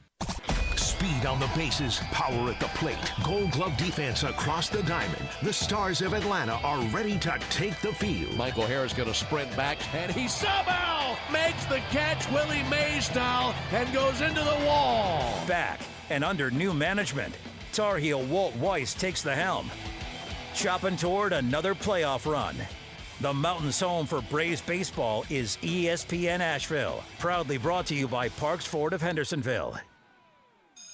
Miss Fernandez, what are those tiny things? Those are called amoebas. You can only see them through a microscope. Wow.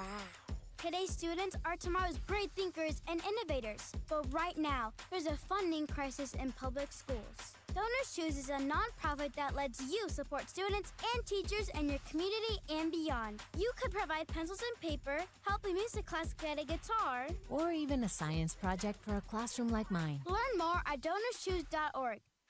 April is prime sports time. Launches at 3, got it. And iHeartRadio has you locked in. Start your day with Fox Sports Radio's Dan Patrick, getting you caught up on the biggest stories. You got some interesting scenarios here. Then find your favorite baseball team hitting the diamond. Grand slam for Mookie Betts. Or dive into mock draft season with NFL Daily. We know Mendoza's going number 1. Who do you have at number 2? From NBA and NHL playoffs to the draft podium, we've got you covered. Open the iHeartRadio app, search sports, and listen now. The 2026 midterm general election is going to be here before we know it, and it seems like that might be something we should probably talk about. Mark Starling here from First News on 570, and I want you to join me and Tank Spencer for an evening of bipartisan conversation about the upcoming midterm election and politics in general. We'll have some of our great friends along with us, like Dr. Chris Cooper, Dr. Andy Jackson, former District 11 Republican Chair Michelle Woodhouse, and former NC11 Democratic Chair Matt Balance. It's April 16th, 6:30 at Cultivated Cocktails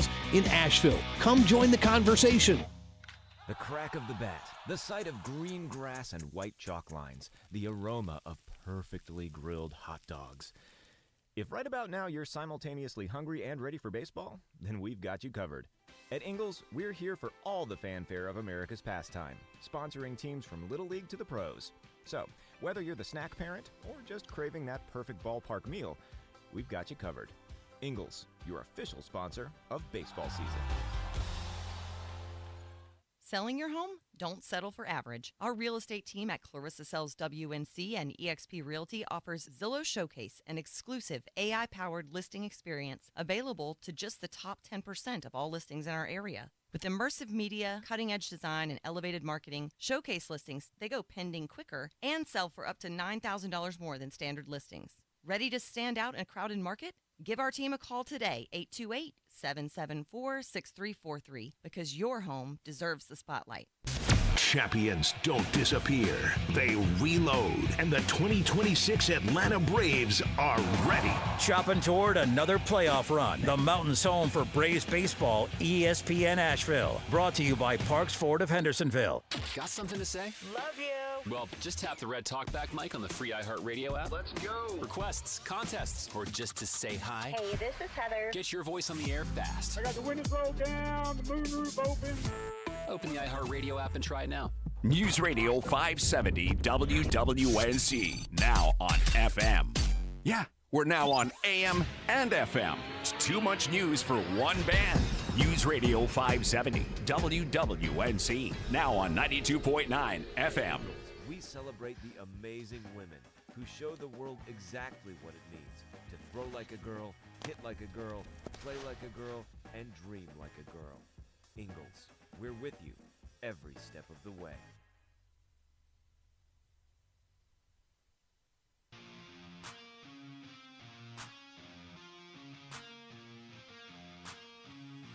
The Sportsocracy. Hello, everybody. This is good old JR Jim Ross, WWE Hall of Famer. Boy, these boys are smart. You talk about Goofy and a pet coon. Let me tell you something. This show is a legitimate slobber knocker.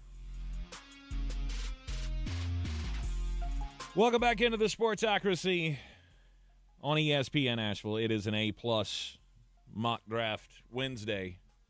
AFC East teams. Jeremy got his Jets fix in. You feel like you did a good job? I do. Okay. I would be very happy with that. That's good. You can always tell when we get close to the draft because all the graphics on our YouTube live streams run just a little bit slower because my computer is currently going, man, I'm ready for that day where everything gets put in a folder, zipped up, and sent away. There's a whole bunch of memory being used. That gets put on a hard drive and is never seen or heard from again. Mm-hmm. Jeremy's brain oddly works the same way. Exactly. Yes. April 25th, we're doing a Control-Alt-Delete. Because he's got to start on his A-plus mock draft for the 2027 NFL draft. So Bill Workman and I've been talking throughout the day. He already has 500 guys on his board for 27. Yeah, that's insane. I always say the same thing about that guy. I'm glad he's on my team. Glad we're teammates. He does not struggle with commitment. No. Unlike head coach Mike Vrabel. I knew where you were headed as soon as you said it. Let's go Miami Dolphins next. Why not? Miami Dolphins need everything. There's not really a position that you go, we're good there. I mean, maybe running back, but Devin Achan's not showing up to camp either, so you may have a problem there. So maybe you are just going full control alt delete, a la the brain of at the NFL Draft Nerd, Jeremy Green. In your A-plus mock draft, the Miami Dolphins at 11 should take who? Maybe I'm biased here. This has to just be the best player on the board every time they come up, right? This team's bereft of talent. Yes, I so agree. In this scenario, Caleb Downs is the best player on the board. Mm-hmm. If he's on a board, he's the best player on it. Him and Jeremiah Love have played just ping pong, going back and forth of being my number one player. Mm-hmm. I'm still not 100% sure which one's going to end up first, and that book comes out in 6 days. I know the knee should be a concern, but I really am not concerned about the knee. I mean, I'm not a medical expert, but okay, so he's got, what was it, the degenerative issue that at some point down the road. Okay, but I think this guy might be the best player at his position, like Mount Rushmore style. If I can get 8 years of that, I'll take it. You think if somebody went to the Carolina Panthers and went, hey, look, Luke Kuechly is not going to last as long as you want him to, you probably shouldn't take him. Do you think that they would take that deal? For sure. Would they even consider not taking Luke Kuechly knowing what they know now? No, they would 100% do it every time. Every time. And I think that's where we're at with Caleb Downs. He is going to be so good, I don't care if it's a short career. So now there is a but to me. All right. I'm going with the way this should go, not necessarily the way that it will go. Mm-hmm. Do you take Vega Ioane over Caleb Downs?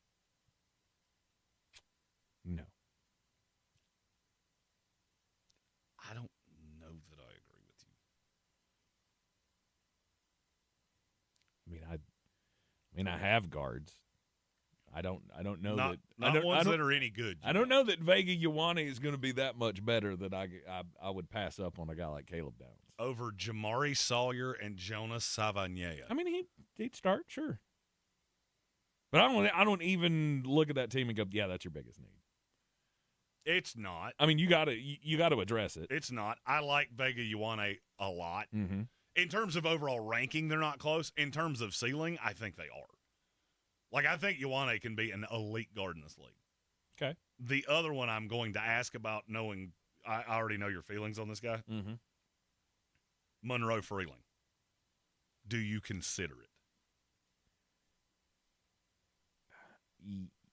I think you have to. I mean, I guess you have to. It's a need. Caleb Downs is not. Is he not, though? Because everything's a need. Oh, well. Everything's a need in Miami. So Miami's top 5 needs for me were, these are the things you have to do or somebody might get killed. Okay. Which was cornerback, wide receiver, offensive tackle, edge rusher, outside or interior offensive lineman. Because I think their line is atrocious. Mm-hmm. Also, do you think Caleb Downs is going to be there at 11? Because that means he got past the Cincinnati Bengals, and I just don't buy it. I don't buy it either. That would be the A-plus scenario, though. That would be your dream unicorn scenario. Even more than Monroe Freeling. Oh, yeah. I mean, you don't like Freeling, so I think that's... It's not that I don't like him. It's just I don't know that I see him as a franchise left tackle, which is what he's being drafted as. Like, when you draft a left tackle at number 11, you're expecting that's going to be your guy. And I don't know that Monroe Freeling is. I mean, this is Trevor Penning. Remember how excited you got us all about Trevor Penning coming into the league, and he's going to be able to handle the left side of a line for the next 15 years. And then what happened? He wasn't that guy. He was not the anchor of an offensive line, and they kicked him over to right tackle, and now he's playing guard, right, for Los Angeles. And that was the 13th pick in the draft. Was that a mistake? Because I think it's where you could be with Monroe Freeling in a couple of years. Eidelman said Patrick Paul is our left tackle, and I think that is a horrible mistake. I never, ever thought Patrick Paul would play left tackle. Mm-hmm. And I don't think he's going to play it well now. But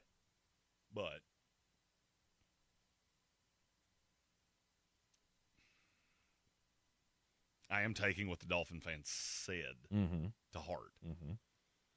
Because I think Freeling could start on the right, and he's the safety net if Paul does what I think he will do. All right, I convinced myself. It's Monroe Freeling. Okay. You've got to have a tackle. Between Austin Jackson and Patrick Paul, I don't buy either one of those guys. No, and you got Charlie Heck on the roster as well. Well, and you've also just you gave money to Malik Willis. I don't think you believe in him as much as some other people do, because there's too many outs in that contract. But for better or worse, a tackle is going to help you, whether it's Malik Willis or if it's somebody else. Yeah. So I'm going Monroe Freeling. Okay. I had to sound it out. But starting on the offensive line with the first pick, or the 11th pick, the first pick for the Dolphins in the 2026 NFL Draft. And then we dropped down to pick 30. It's the one they got for Jalen Waddle. Jalen Waddle. And then what was it? Jalen Waddle. Yeah, you said Jayden. I did. Am I wrong for thinking this should be the drop dead on Denzel Boston? No. I mean, it's got to be a weapon. I would agree. I'm not going to lie to you. I considered Kenyon Sadiq at 11. I just couldn't bypass Caleb Downs and Freeling and everything else for he is a question mark. I love his speed. I love his athleticism. I love him, period. I feel like this is the drop-dead spot for Denzel Boston. Okay. Unless you're going to do the same thing you've done in the past, which is you go KC Concepcion, which I could rant about that for an hour. I think you have to take a receiver here. And Denzel Boston is a red zone threat, and you do not have one of those right now. I would agree. I think that'd be a good pick. All right, so that would take your receiving core to little itty-bitty Tutu Atwell, little itty-bitty Malik Washington, slightly bigger Jalen Tolbert, and then a full-grown NFL wide receiver size Denzel Boston. Yes. It definitely improves it. Second round, pick 43. So at this point, I've added the offensive tackle. I've gotten a receiver. So now I'm looking at corner. For me, this is I don't think D'Angelo Pons will be here. And I love Chris Johnson. You know how I feel about that kid out of San Diego State. Right. And this is about the area he falls into. He is also slightly bigger. And if you look at Jeff Hafley over time, he has always prioritized bigger corners. Now, Chris Johnson's only 6'1". You could go to Takario Davis and guys like that later. I just don't know exactly what you would do here because I don't feel like Zion Young. I don't like Zion Young's fit in this defense. Okay. So I can't really get an edge. There's not really a guard that I feel hunky-dunky about taking here. And there's nobody that's just jumping off at me of that's unequivocally the best player on the board. All right, so that's where you're going? I think I have to. I mean, Chris Johnson is one of my favorite by value players in this class. He can play zone, really good in zone. He can play man, play in the slot, play it on the boundary. Okay. He's not the gigantor that a Julian Neal or Takario Davis or Ephesians Prysock, but I think he's better than all of them. Okay. Then they go to round 3 where they have 4 picks. Is that right? Yep. 4 picks. 75, 80, Wow. 75, 87, 90, and 94. Maybe be on the lookout for them to move up a little bit. Although they do need everything, so just as many bullets in the gun.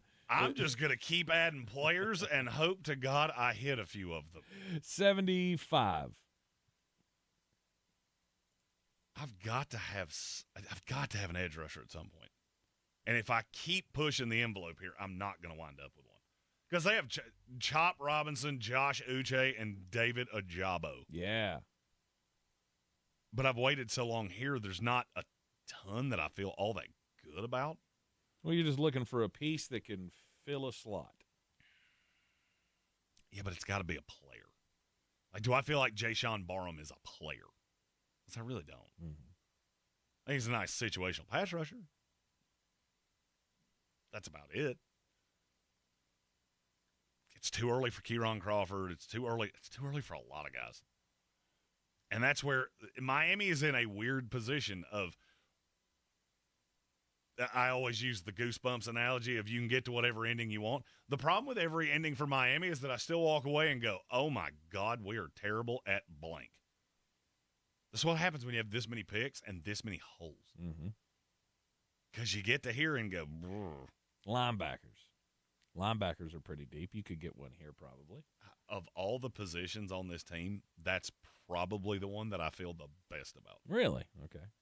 I like TD to a point. Jordyn Brooks is one of the best players on this team. And Willie Gay's not terrible. Awful.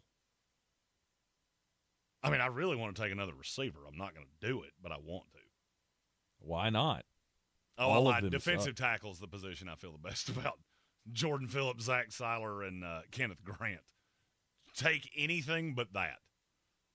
Because I still kind of want to take another corner. Okay. So who's it going to be? Miami's legit the toughest team I've done yet. Mm-hmm.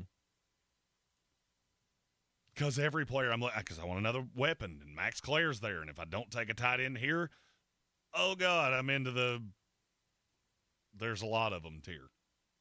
Because you got Dulcich and nothing else. Take DeJon Stribling.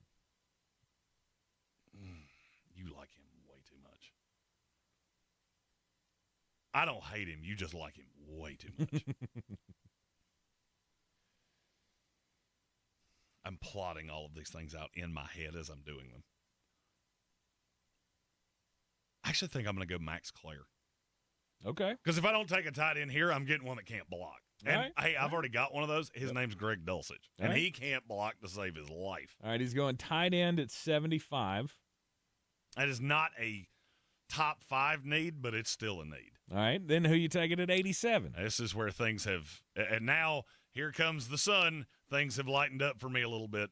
I can go Genesis Smith, safety out of Arizona. I'm getting to the point of I'm understanding why everybody was just blowing him up to me early in the process. I think that Arizona secondary was so good. Like, they had so many players. Because they had Takario Davis before this year. Mm-hmm. And then you look at Traden Stukes and Genesis Smith.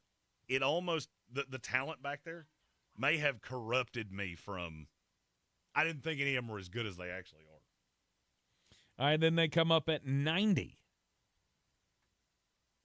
I got to go back to my board and fix.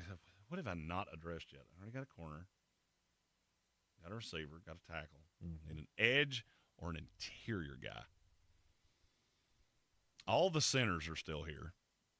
They're good enough with Brewer. So I need a center that can also play guard because there's not really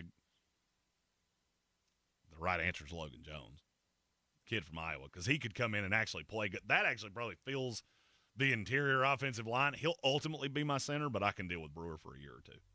Okay. Logan Jones is a freak of nature. And then where are we at? 94. 94. The third round's brought to you by the Miami Dolphins because it's just them and then them again and them again. Mm-hmm. And this is where I feel better about taking Jayshon Barham. He's going to move around a bit, but I think he'll be an edge rusher that can contribute right away. And we'll go rapid fire on their day 3 picks. All right, let's go 130. 130 at some point. I got to take a quarterback at some point. Mm-hmm. Fact or fiction? Fact. Who's do you out? feel Who's good there with Quinn Ewers? Well, I mean, those are going to be your guys. It's so gross there. If we're rolling with 3, then okay, we'll take a shot on a guy, bring him in camp, see if he makes it. I'll go Jalen Kilgore. I just looked at the quarterbacks and went, nope, none of you should go in a pick that doesn't start with a 2. Yeah. Jalen Kilgore out of South Carolina. He's positionless because he's not a great coverage guy, but he's an absolute missile. So I think having him to move around the formation will help. I'm not positive he will still be there, but a lot of people talk about him not having a position in a very negative light. All right. And their next selection at 151. How many secondary players is too many? Keep doing it. Because I've already added a safety. I've already added a corner. I've actually technically added 2 corners, depending on how you feel about Chris Johnson. I probably shouldn't add another one. It's just with Miami, I keep looking at it going, I feel like I need another receiver because you don't have any. And this is kind of a honey hole for receivers. I would 100% take another shot on a corner. Even with the fact I've already taken 2? I don't care. Have you seen their roster? It's terrible, but have you seen their receivers? At this point, I'm still starting Jalen Tolbert. Take another one of those. There's gotta be one. This team is so bad. I'll go Jeff Caldwell, wide receiver. He's the exact opposite of Denzel Boston, except they're both gigantors. Because he's not great at the point of the catch, but, man, he can fly. Yep. All right, and then the last 2, who cares? Who cares? We're into the late 200s. Oh. Check the book for those 2 because we're super up against the commercial because Miami's got 4,000 draft picks. They're going to have a lot of fun in the 3rd round, though. A-plus mock draft for the Miami Dolphins. We'll continue with the AFC East A-plus mock drafts when we come back here on your Draftmas Central, the Sportsocracy. ESPN Asheville, your mountain weather forecast. Absolutely stunning looking afternoon. A little touch of cooler air coming in, but still lots of blue sky with a few clouds around low 60s. Tonight, becoming cloudy for a period of time, mid-30s. Could be some patchy frost early Thursday, but for the most part, we'll get sunshine back upper 60s.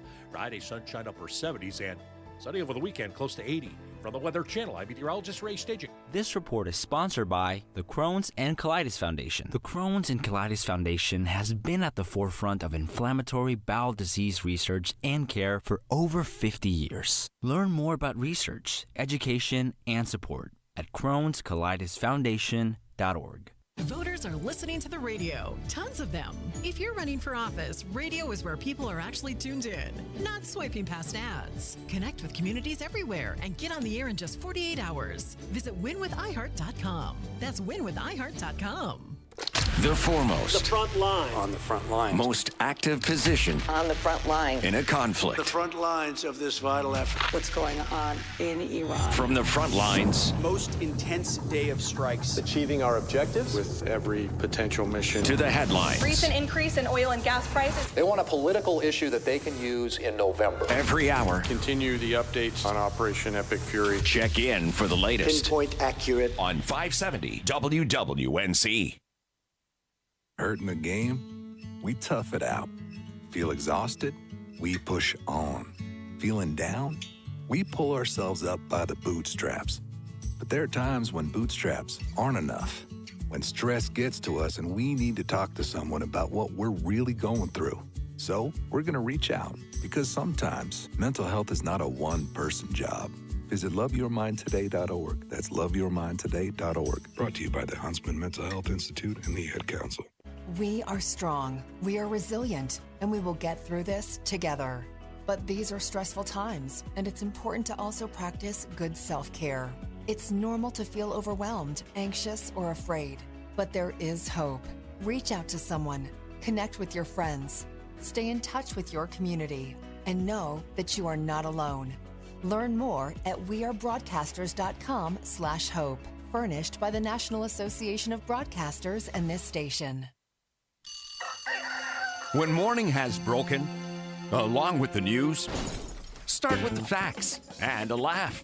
First news on 570 with Mark Starling and Tank Spencer. Now on 570 and 92.9 FM. Over 50,000 police officers are assaulted on the job each year, leading to injuries and death. This is the reality they deal with when making contact with the public. Another reality is that if someone doesn't comply with a lawful order or uses force against them, police may have to use sufficient force in response to obtain compliance. The use of force is always ugly. Nobody likes it, especially police, and nobody knows how it will turn out. Spread the word. For de-escalation to work, both parties must de-escalate, and de-escalation isn't necessary if there is no escalation. Help police by not escalating. Don't attack or try to disarm an officer, whether it's getting asked a question, getting a citation, or getting arrested. Don't argue, don't resist, don't flee. After the encounter has been resolved is the time to address any complaints. Comply now, complain later. Keep everybody safe. This message brought to you by the National Police Association. To learn more about how to help law enforcement accomplish its goals, visit nationalpolice.org. ESPN Asheville. Yeah. WPEK Fairview. WMXF Waynesville. An iHeart radio station. Guaranteed human. Live from the Ingalls studio. I can't wait to play with myself every day. The Sportsocracy. Damn the devil to hell! Let the big dog see! Let him on the field! Come get you some of this. Fire them cannons! By golly, put more powder in those things. He couldn't take any more disappointment. Oh my God. The Jets killed him.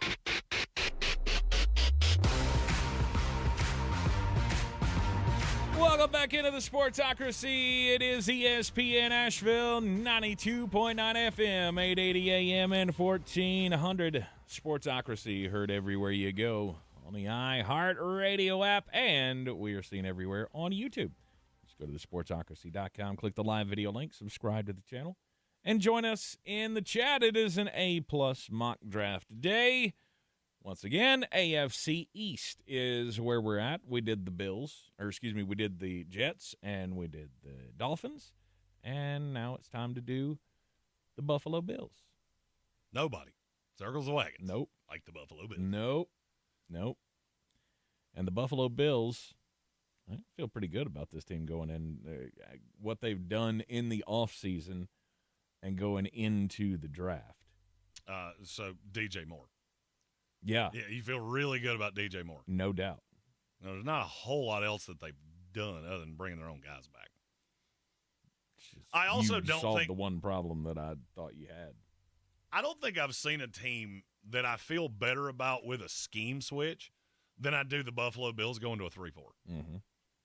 Because it almost feels like Sean McDermott or Sean McDermott. I don't know why I kept wanting to call him Greg McDermott. I don't either. That's the head coach at Creighton, or used to be. Yeah. I feel like he built a 3-4 team and nobody told him. He's got T.J. Sanders, Ed Oliver, and what's the kid from Arkansas? Walker. Deion Walker. Well, Deion Walker's the nose tackle. Landon Jackson. Landon. So you've got three guys that can play edge in this defense. Then you've got the standing guys, Rousseau, Chubb, Mike Hecht, Javon Solomon to a point. You just need a little depth. I mean, I still don't love their linebackers. I haven't loved their linebackers forever. I like Dorian Williams, but Terrell Bernard does not do much for me. Mm-hmm. And then, of course, the secondary, which I think we've talked about since the dawn of time. It's got its issues. It's not great. But they love them. So what do? What is your goal? I look at Buffalo, and I think the biggest needs on this team, I want another wide receiver. Mm-hmm. I've got to have another nose tackle because you've literally got Deion Walker and nobody else. Yep. And he just can't play that level of snaps. I need a guard. I get it. You brought back Alec Anderson, and you've still got Osiris Torrance, who I think it's time to just light a candle for Osiris Torrance that you're just never going to become what I wanted you to. Mm-hmm. But there's very little back behind him. You've got a nice backup at center. Austin Corbett, that one's not doing a whole ton for me. The guy the Carolina Panthers looked at and went, pass. Well, they just went, you're not a starter. And he's a fine backup. You could do a lot worse. I'll go with fine. You could do a lot worse. Fine is fine. I will go with fine. Mm-hmm. So you actually did this A-plus mock. I did. So I want to hear your explanations. Well, round one, picking at number 28. 26. 26. Sorry, I wrote that down wrong. Thank you for fixing that on the old Google box there. Round one, pick number 26. All right, so looking at all of the needs, you have Jacob Rodriguez as the best linebacker on the board according to PFF. Which Jacob Rodriguez is the best linebacker from the second C.J. Allen goes. Yes. And now C.J. Allen won't be here for the Bills. Agreed. That's one that has, over the last probably 2 weeks, really cranked up. Somebody's taken him before that. Mm-hmm. And I keep hearing the Dallas Cowboys. Mm-hmm. You could go with the wide receiver and Denzel Boston. Caden McDonald is one that I thought you would really like. I would really like – Deion Walker was pretty good last year. I would like Caden McDonald as the starter. And those two as almost a rotation. Mm-hmm. And my Lord have mercy, when you put those two in the middle of a four-man front, nickel situations. Yep. They'll be the first team in NFL history that never sees a draw, ever. Edge rusher or Mason Thomas was the best available. It is a need because I want another one, but I wouldn't go that high. I wouldn't consider that to be the thing that I need to address the most. So I went with the interior of the offensive line and Emmanuel Pregnon. I don't hate that. He's a plugger. He's also a center. He's a chance. You can move you resign him anywhere. McGovern, Mm-hmm. but you can be patient with Pregnon. Mm-hmm. And if you're still playing with Osiris Torrance or who's the other guard? Alec Anderson. Is it Van Pran? Is he? I know he's Spencer still Von Prawn is the backup center. Cedric. Yeah. It just gives you another piece for the middle of that offensive line. And you can mix and match, and you can find the perfect solution. I mean, the good thing about Pregnon is he can play center or guard. And I think he would start at one of those for Buffalo. I'm just not sure where. Mm-hmm.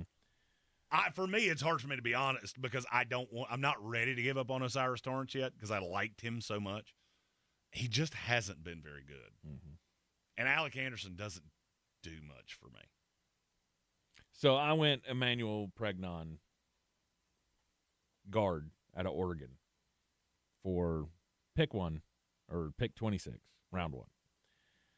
And then they got to wait around till round 3. And that was in the process where I thought, did I do that wrong?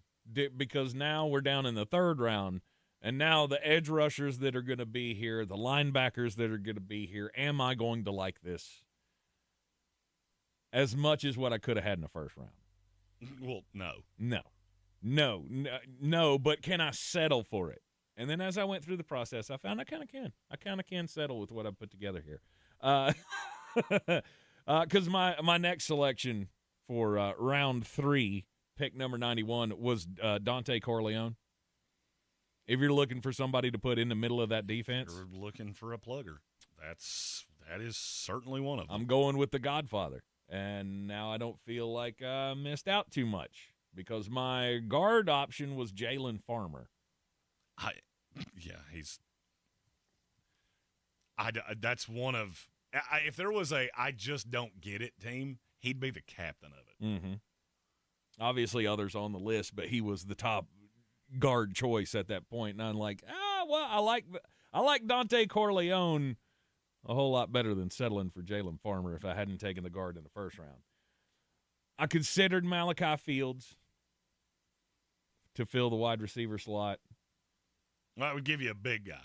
Yeah, the problem with mix Malachi with Fields, for me, is that he is a slower version of Keon Coleman, and that hasn't really worked with Allen. Right. It works roster-wise. Right, I got little Khalil Shakir and DJ Moore. So I got more of the big, imposing wide receiver. But I can't pass up Dante Corleone. Yeah, you shouldn't. And Deion Walker is a better pass rusher than he is. And I'll be honest, I'm still stuck on Corleone. I hadn't really thought of that. Because if you have him and Walker interchanging with each other, Corleone offers you nothing as a run stuffer. Deion Walker's not a great run stuffer in spite of how big he is, but he can get after quarterback. Mm-hmm. Opens you up to a lot. Yep. So then, round 4, pick 126. The linebacker on the board is Bryce Betcher. Yeah. I like him. I don't love him. I'll give you a name of a guy you do love. Nadeem Tucker was available as edge rusher option. That would make sense because I think Buffalo's taken my favorite edge rusher like 4 of the last 5 years. Mm-hmm. But then I saw the wide receiver that was available and went, Jacoby Lane, I'm in. No way. Why? Never be there. Why? He won't make he won't be He won't there. make it out of the top 100. Really? Okay. No. All right. No, but if you want to go receiver there is a name of a guy who will be there that I like a lot, and they're similar-ish. Eric McAllister at TCU. Okay. Big kid. He runs into some of that same, is he going to separate as – but, I mean, he was prodigious at TCU. Okay, now the question. This past year, I want to say he had like 1,200 yards last year. Mm-hmm. Now the question becomes, would you take him over Nadeem Tucker? For Buffalo? Yeah. Yes. Okay. Because receiver is going to – I'm going to get Jeff Caldwell way too quick at receiver. And I'm holding on to 2 names when I get down here. I feel like McAllister could be the big-bodied guy on the outside that could take that Gabriel Davis role.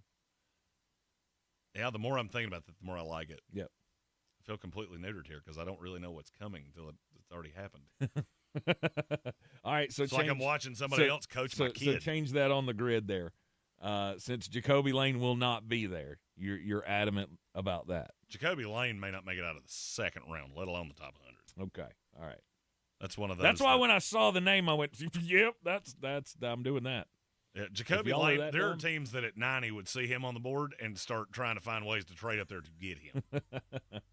One of them is the team we will be doing their mock draft at the bottom of the hour. Mm-hmm. Maybe one of them is the Buffalo Bills. Who knows?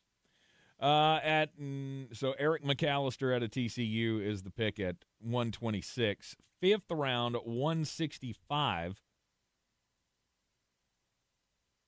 Caden Curry.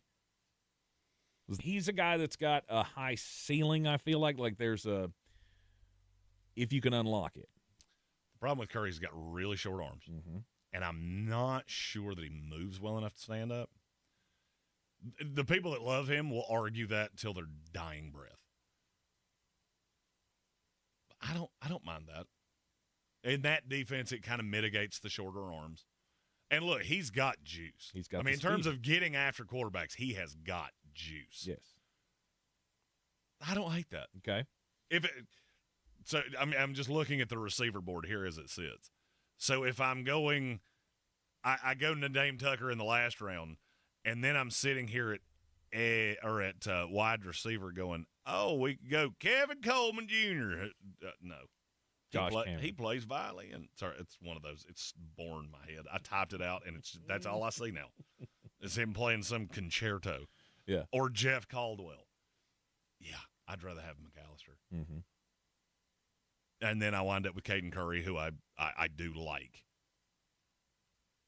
I just know he's got some deficiencies. Right. That's why you got him in the 5th round.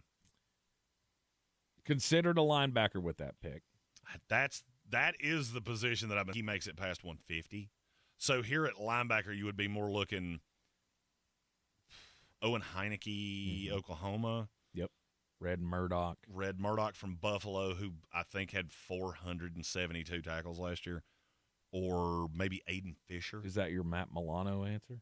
Red Murdoch? Maybe. That might be the way to go. I think Ellermzor's so little, too. That's the thing that I think would mess him up in this. Okay. Murdoch's not particularly tall, but he's really thick. So I think that if you're going linebacker there at 168, it would probably be Red Murdoch instead of Elam Zor. Okay. I don't hate your plan here. I think you've done quite nicely. I'm curious to see how you round it out, but well, we filled all the needs, and now in the 6th round at 182, there are a lot of names here that you could take a stab at. Trey Moore. It's one of my favorite, and this is like right in his honey hole. Okay. Because Trey Moore's one of those guys, if you ever unlock it, that'll be a guy you can look at 5 years from now and go, look what I did. Or he's going to sell you Geico car insurance about 2 years from now. But, man, if you get it right with him, you will be so happy you did. Okay. I mean, he's 23. So it's not necessarily there's a reason that I firmly believe he'll be there at 182. And he could play linebacker. He could play edge. I think he's going to be some kind of weird hybrid of both. I think he had already gotten taken in this by the PFF simulator. He also plays like he's got a 2x4 in his keister from time to time. But he was not one of the ones that was suggested, so he must have got snatched up. But this is Owen Heineke. If you wanted to take another shot on another linebacker just for a depth piece, maybe you like one thing out of Red Murdoch and you see something in Heineke that you want to take a double shot on. I would really like to have a wide receiver. But should that be a Colby Young? Well, I mean, the problem is how do you keep them all? So you've already got DJ, you got Shakir, you got Palmer. And maybe Palmer's not on this team, but I feel like he will be. You got Keon Coleman. We drafted Eric McAllister. You still got Terrell Shavers. You got Mecole Hardman. Mm-hmm. So, I mean, it gets to a point of, I would like something better. I don't think there's something better there. That gets into, okay, we'll throw some dollars at a priority undrafted free agent and stash him on the practice squad. Mm-hmm.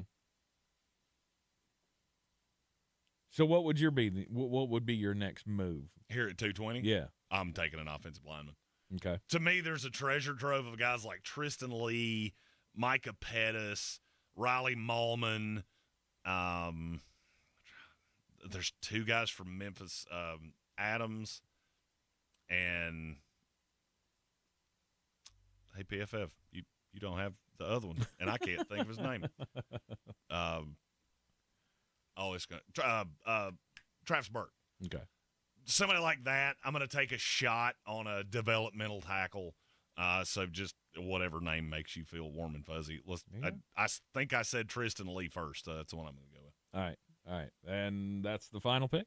If you want a developmental tackle, you will have your shot of whichever kind of one you want. Yeah. Late. And they're all behemoths. Starting with the guard I thought was going to be a mistake. And then as I went through it, I really ended up liking the class that was put together here. I think there's a lot of promise there. The but problem I don't is if think you'd like Pregnon's it gone, if you did it any other way. The problem is if Pregnon is gone. Let's say the Chargers take him, whoever takes him, you got to scrap the whole plan because there is nobody that does that. Because he could be the backup to 3 separate positions, and I think he's an improvement over Van Granger. I think he's an improvement over all the backup guards, and I think he's actually probably an improvement over Osiris Torrance. Yep. And then Torrance becomes the backup, and I like that a lot better. Mm-hmm. But he's the long-term starting center. He's an older guy. Yep. I think he was in college for 6 full years. The A+ mock draft for the Buffalo Bills will do the New England Patriots. Bottom of the hour. At the bottom of the hour. We do have a little bit of breaking news to talk about in the next segment. All right, we'll be right back. Tell you what it is. This season isn't a reset. It's a reminder. The champions don't disappear. They reload. And the 2026 Atlanta Braves are ready. And a piercing shot to deep left field and all the way gone. The Atlanta Braves are back, chopping toward another playoff run. Here comes some late-night dynamite here at Truist Park. The Mountains' home for Braves baseball is ESPN Asheville. Proudly brought to you by Parks Ford of Hendersonville. I'm Daniel Alarcon. I'm John Green, co-host of the podcast The Away End with my old friend Daniel. I remember the first time I took my oldest son to an actual live soccer game, and when you step out through the concourse and you can see the field, he did like that, like a sharp intake of breath, and he said, "This is so unusual for my eyes." Oh, I love that. Together, we'll find out why, of all the unimportant things, football, soccer, is the most important. Open your free iHeartRadio app, search The Away End with Daniel Alarcon and John Green, and listen now. Some people won't give you the real talk on drugs, but it's time we know the facts. Fentanyl is killing people. It's a powerful opioid, often made illegally and commonly mixed with illicit drugs. It can even be pressed into counterfeit pills that resemble prescription medications. Just 2 milligrams, about the size of a few grains of sand, could potentially be lethal. This isn't an ad to scare you, but it is an ad to make you think twice. Get the facts. Go to realdealonfentanyl.com. This message is brought to you by the Ad Council. The impact of a meal goes well beyond feeding our bodies, because when people don't have to worry about where their next meal is coming from, they can truly thrive, like Marta. And now we'll hear from our class valedictorian, who with our hard work never ceases to amaze us. Please welcome Marta Moreno.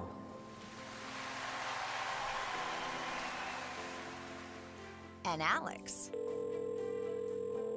Hey, Alex, how did the interview go? I did it! I got the job! I can't believe it! I knew it. Let's meet up later to celebrate. And Diego. Mom! I got first place at the science fair with my volcano project. That's amazing, sweetie. Congratulations. Because when people are fed, futures are nourished, and everyone deserves to live a full life. Join the movement to end hunger at feedingamerica.org/actnow. feedingamerica.org/actnow. A public service announcement brought to you by Feeding America and the Ad Council. This is J.W. Whitley, General Manager at Parks Ford of Hendersonville. Our value of commitment. Committed to you as our customers and the community that we serve. To do better, be better every day. That's the Parks Promise. Experience the Parks Promise today at parksfordhendersonville.com. The crack of the bat, the sight of green grass and white chalk lines, the aroma of perfectly grilled hot dogs. If right about now you're simultaneously hungry and ready for baseball, then we've got you covered. At Ingles, we're here for all the fanfare of America's pastime, sponsoring teams from Little League to the pros. So, whether you're the snack parent or just craving that perfect ballpark meal, we've got you covered. Ingles, your official sponsor of baseball season. Clarissa sells WNC as the #1 team in Buncombe County. We have the customer service experience to assist you in achieving your real estate goals. Our team offers something that 90% of listings in our market won't have, Zillow Showcase. Check us out at clarissasellswnc.com.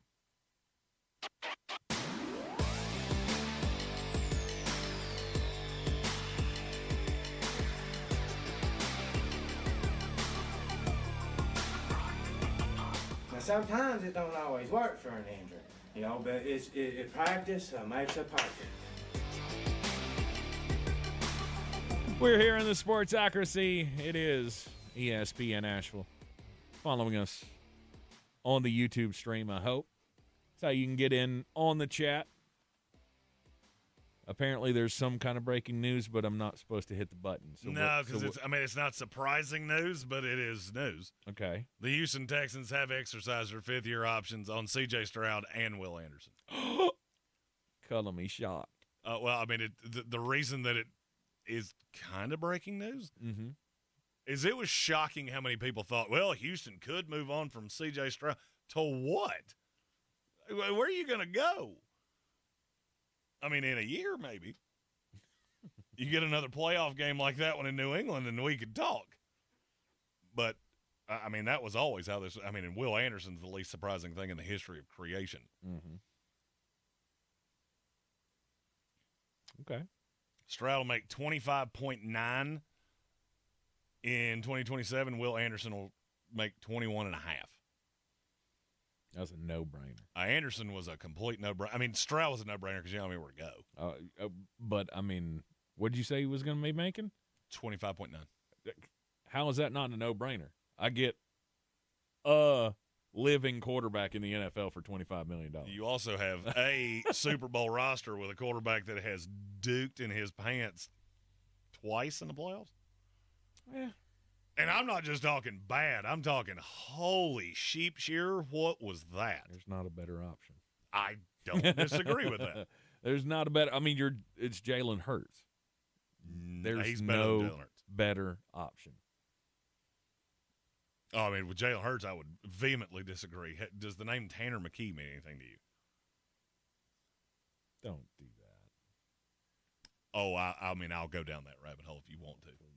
3 years from now, that team would be better off with Tanner McKee than they are with Jalen Hurts. Would it be clunky in the beginning? Yes. Let's do the well, I guess we don't have time to jump into the A-plus mock draft. I was hoping to avoid that. Your back and forth on Jalen Hurts kills me. It's not a back and forth. You're saying the guy that is actively the backup quarterback for that team. Who was a better prospect when he came out, I've said for 3 solid years now. In terms of running a pro offense, Tanner McKee is a better passer of the football than Jalen Hurts. Fact or fiction? Oh, I'm sure. Yeah, it's not even debatable. It's 100% a fact. Sure. Would Tanner McKee win anything in this league? There were teams all around the league calling the Philadelphia Eagles going, we'll trade for Tanner McKee right now. Because you don't get it, and we do. And I know that because I pull for one of them. Before Geno Smith, that was their option A. Couldn't believe them that strongly in him if they couldn't swing a deal. Couldn't swing a deal because it does hang me up ahead of that draft. Because Philadelphia wanted a 2. And then some. Nah. Because McKee was an old But if he's prospect. better than Jalen Hurts, then he's worth it.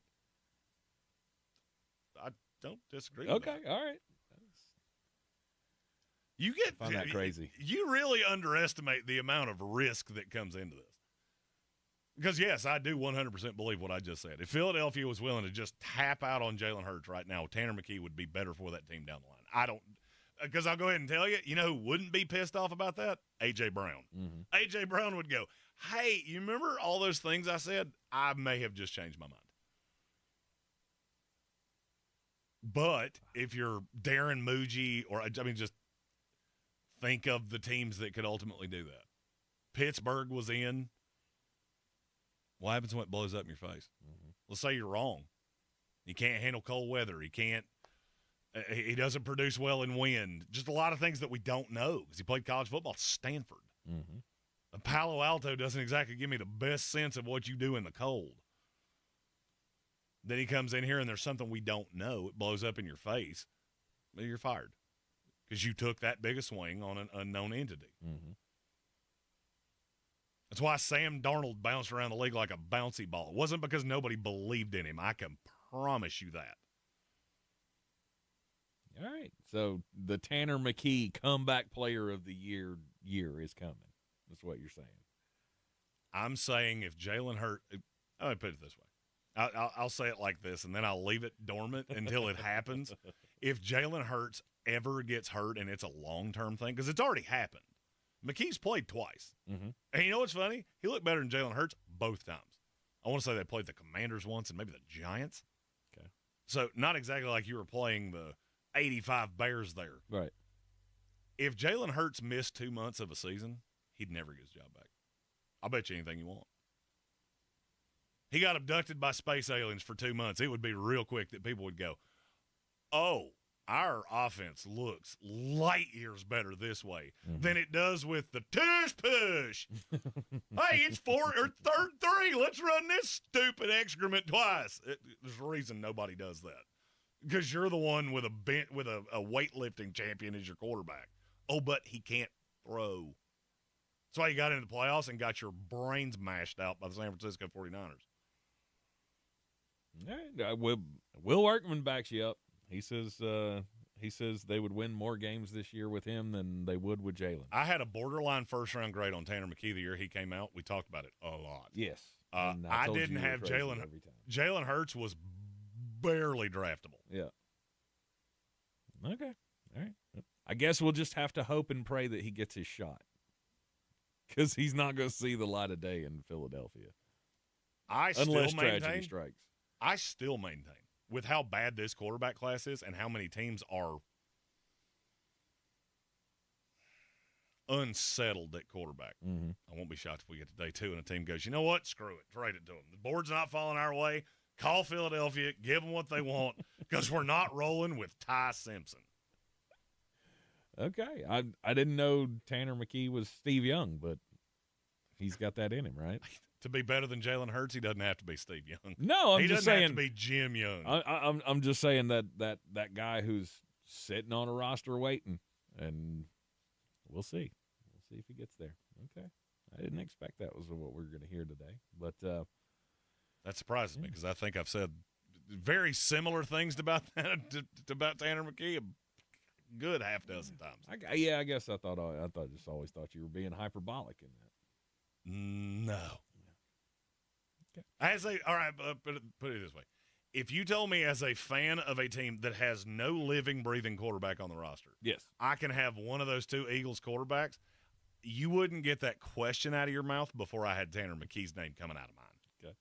You're in the Sportsocracy, and this is ESPN Asheville. A-plus mock draft coming up next for the New England Patriots. ESPN Asheville. Your mountain weather forecast. Absolutely stunning looking afternoon. A little touch of cooler air coming in, but still lots of blue sky with a few clouds around, low 60s. Tonight, becoming cloudy for a period of time, mid-30s. Could be some patchy frost early Thursday, but for the most part, we'll get sunshine back upper 60s. Friday, sunshine upper 70s, and sunny over the weekend, close to 80. From the Weather Channel, I'm meteorologist Ray Staging. This report is sponsored by Compassion International. Compassion sponsorship means food, healthcare, education, and most of all, being known, loved, and protected. There are thousands of kids waiting over a year. End their wait. Sponsor a child with compassion today. Text the word radio to 83393. Running for office means having something important to say. Radio is the most personal medium out there. Voters hear the real you, exactly the way you want to be heard. No filters, no AI, just your voice, your message. And it's 1/10 the time and cost of video.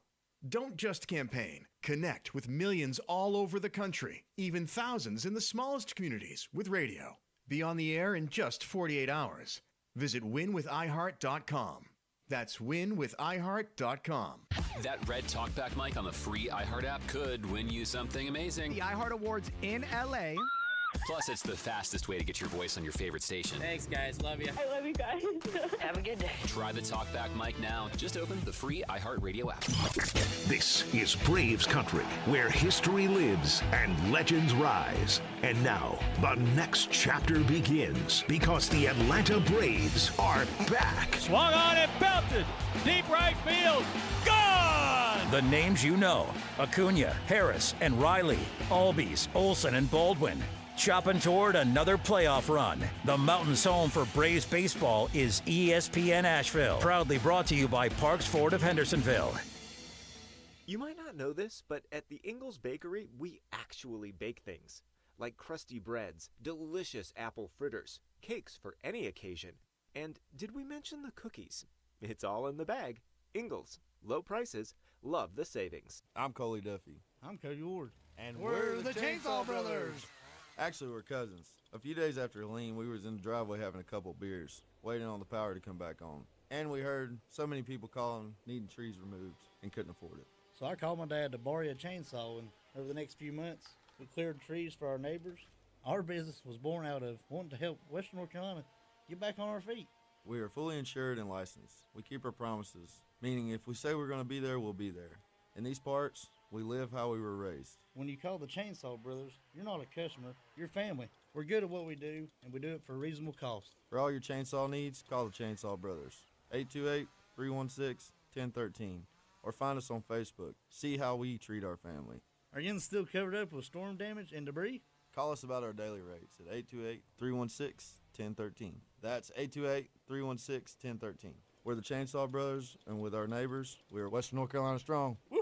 Clarissa sells WNC as the #1 team in Buncombe County. We have the customer service experience to assist you in achieving your real estate goals. Our team offers something that 90% of listings in our market won't have: Zillow Showcase. Check us out at clarissasellswnc.com. On the weird scale, there's Vegas, there's Florida, and there's Asheville. Let's get weird, Asheville. Back in the Sportsocracy, this is ESPN Asheville, and Jeremy, the Masters is this weekend. You know, with all of the draft shenanigans happening and the urge to get everything done for the mullet, the ultimate NFL draft guide from at the NFL Draft Nerd. Have you had time to really soak it in and get excited about the Masters, or are you just looking forward to being able to put the finishing touches on the book while you're enjoying the last round on Sunday? I want this book to be done and to never think about it again, so badly. I just, with all the in my body, I want this done. Yes. So bad. Yes. But Masters hadn't even come into your mind. I'm looking forward to He's trying it. to. It is something that will be on my television all He hadn't weekend got long. excited about it until the pimento cheese, fried chicken, jalapeno slaw quesadilla that he had yesterday. Well, speaking of food, maybe that would spice up the Champions Dinner if they did something like that. And usually I would think that the Champions Dinner would be something that I would want to, represent my country at. Like, my heritage. If I'm a foreigner and I've won this event, then I want to come out here and I want to put our culture's best foot forward. Rory McIlroy swing and a miss on that one. And the response that he gave to me was absolutely hilarious. They asked, why didn't you do more Irish food? And he went, because Irish food sucks. He said, because I would want to enjoy the dinner. What you think he was going to do? He served some haggis. I don't know. Give me some cabbage and bacon or something. So give me a traditional Irish stew or something. Like not even an option. His menu went peach and ricotta flatbread, which I don't think they have peaches in Ireland, do they? They don't. I don't think they grow there. Rock shrimp tempura for an appetizer. What? I just Googled traditional Irish food and about puked in my mouth. It's a lot of boiled stuff. It's a lot of lamb, root vegetables, soda bread, whatever. I don't even know what that is. Soda bread, yeah. Potato pancakes and something called a coal cannon. I follow the Irish, the Irish Jeremy. Anybody know if never mind, no good can come on social media? There's this Irish guy who is about your size, and he does all of these videos about how, he's tired of people bringing down or slagging on Irish food. And every video pretty much ends the same way where he's like, I know it looks gross, but it's delicious. It's always a bad sign when you have to go, hey, I know this looks like cat food, but it tastes I know good. it looks terrible, but potatoes are great. So continuing with the menu here, he went rock shrimp tempura. Nothing Irish about that. Bacon wrapped dates. They might have dates up there. I'm not sure. Grilled elk sliders, which I feel like that's been on the menu of every champion for the last 7 years. I mean, they really like to say, I'm rich, we can afford elk. Right. Did those come straight from Catalucci? The first course was yellowfin tuna carpaccio. The main course was your choice of seared salmon or the Wagyu filet mignon, which if you choose the fish, you're an idiot. And then the dessert was sticky toffee pudding, which I'm all the way in, with vanilla ice cream and toffee sauce. I love toffee, so. What is toffee exactly? It's like, I mean, it's like Heath bars. It's like hard caramel. It's a little different flavor than caramel. It's very good. I don't like caramel. So. Which is so strange to me. You win the Masters. What is your dinner? What does that consist of? Oh, good Lord. We're Tanks is going to be disgusting. No, we're going. Have liver mush on a Ritz cracker. Is this coming out of my paycheck? You do pay for it, yes. I have to pay for the meal? All right, then we're doing I'm calling up Donald, and me and Donald are putting out the McDonald's menu. That's about right. If I have to pay for it, then no. If the PGA's paying for it, we're going full Wagyu steaks. There were no less than 4 things wrong with what you just said, but we ain't got time to get into it. Yes, the champion pays for the dinner. Yeah, that's stupid.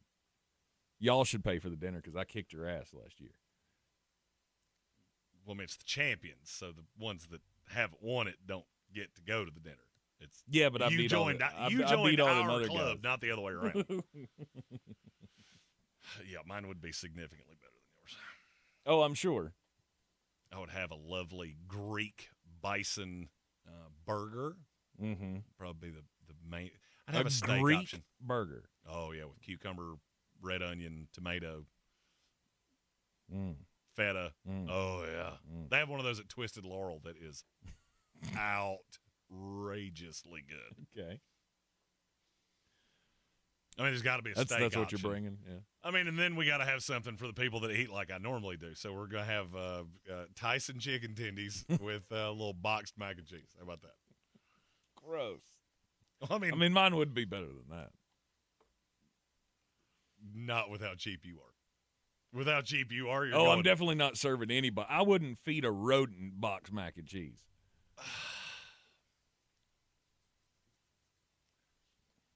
Boxed mac and cheese is fine. If you're in prison.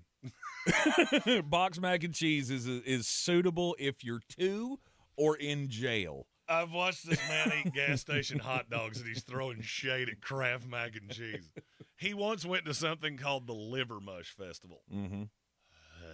And none of that just made sense in my head. You just went, hey, he drove a Lamborghini and said gross to a Kia. What's wrong with that guy? Be the only time in your life you ever hear liver mush and Lamborghini in the same sentence. Bingo. Unless it's, I need to play all my tiles in Scrabble, and I've got an L. What can I do it with? Or Tank wins the lottery, and he's getting the Lambo in our first stop. The Bigfoot Liver Mush Festival in Marion, North Carolina. We'll have a big old Dale Earnhardt 3 on the side of it, too. Your taste just outwardly pisses me off sometimes. My story is about Mooresville, North Carolina. They have a mayor. His name's Chris Carney. They'll dig the Dale Lambo up there. You're a news guy. Have you heard anything about Mr. Carney over the last year? Not that I can recall. Well, he did a thing back in October of 2024. Mm-hmm. Police were called because there were lights on at Town Hall. And they responded, and they found Mr. Carney. They also found a woman receiving taxpayer money as a town communications consultant, and Mr. Carney was missing something that most people in public have. His pants. They have never said what actually happened, but they caught him on the camera in the building without his pants. Somehow WBTV got part of the footage. They sued. They did all kinds of things to keep the footage from coming out, but they released a still frame of him sans pants. He's somehow still the mayor a year and a half later. Mm-hmm. Yesterday, vote of no confidence. I don't actually know what that means. That means, how dare you do that? No. No. We're not taking your job, but we're saying we would if we could. Well, because you probably can't.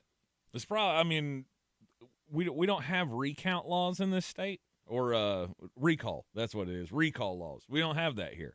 Like, remember when California went through their big, we got to recall whatever his face was that was the governor after Schwarzenegger.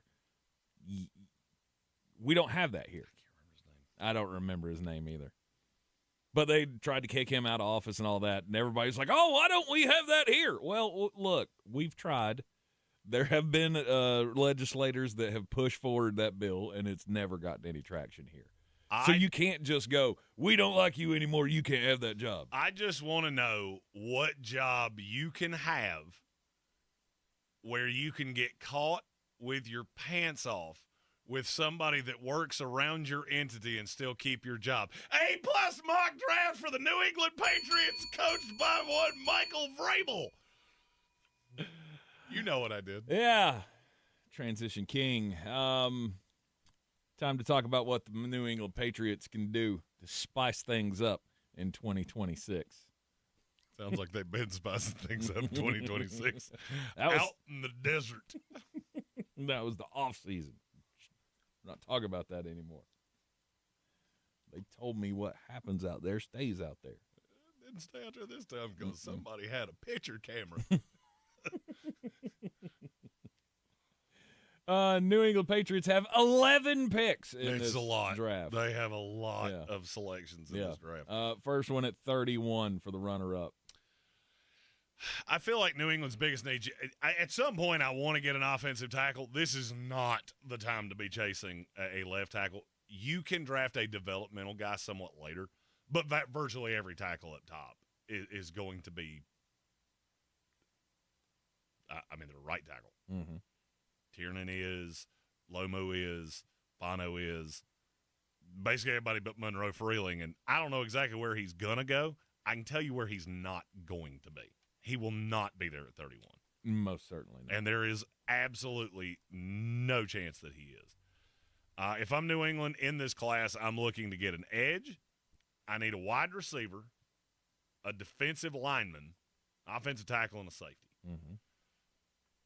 At 31, and I know your answer to this, but I'm going to ask it anyway.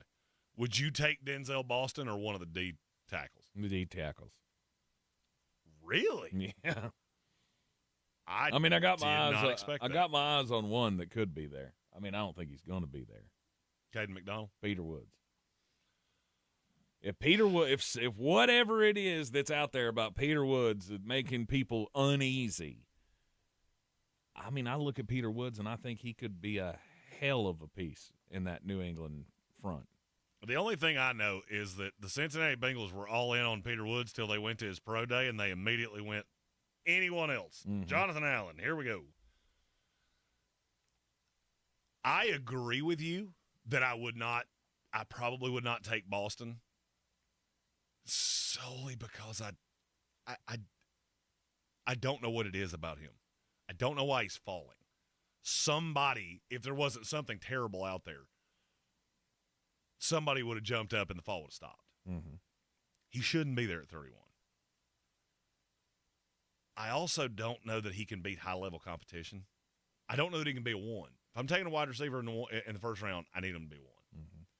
So I would go Caden McDonald, the defensive tackle out of Ohio State, because I want that big plugger in the middle. If Barmore's that's the problem I have with Peter Woods, is if Barmore's on this team, they play the exact same position. Mm-hmm.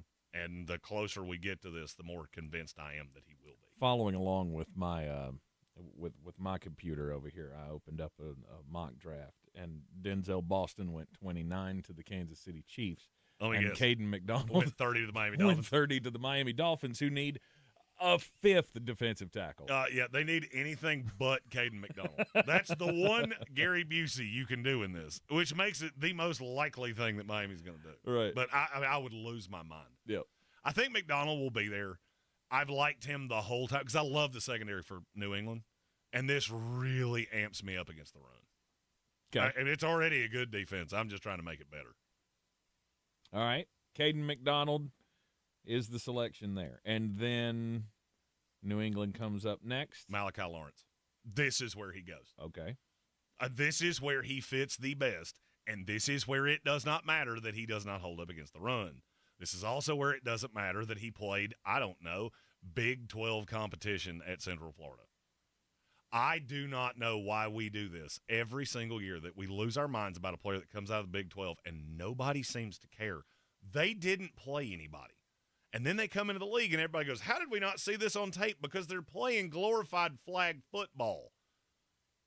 It is a horrifically bad defensive conference. Mm-hmm. It is not historically a great conference for offensive tackles.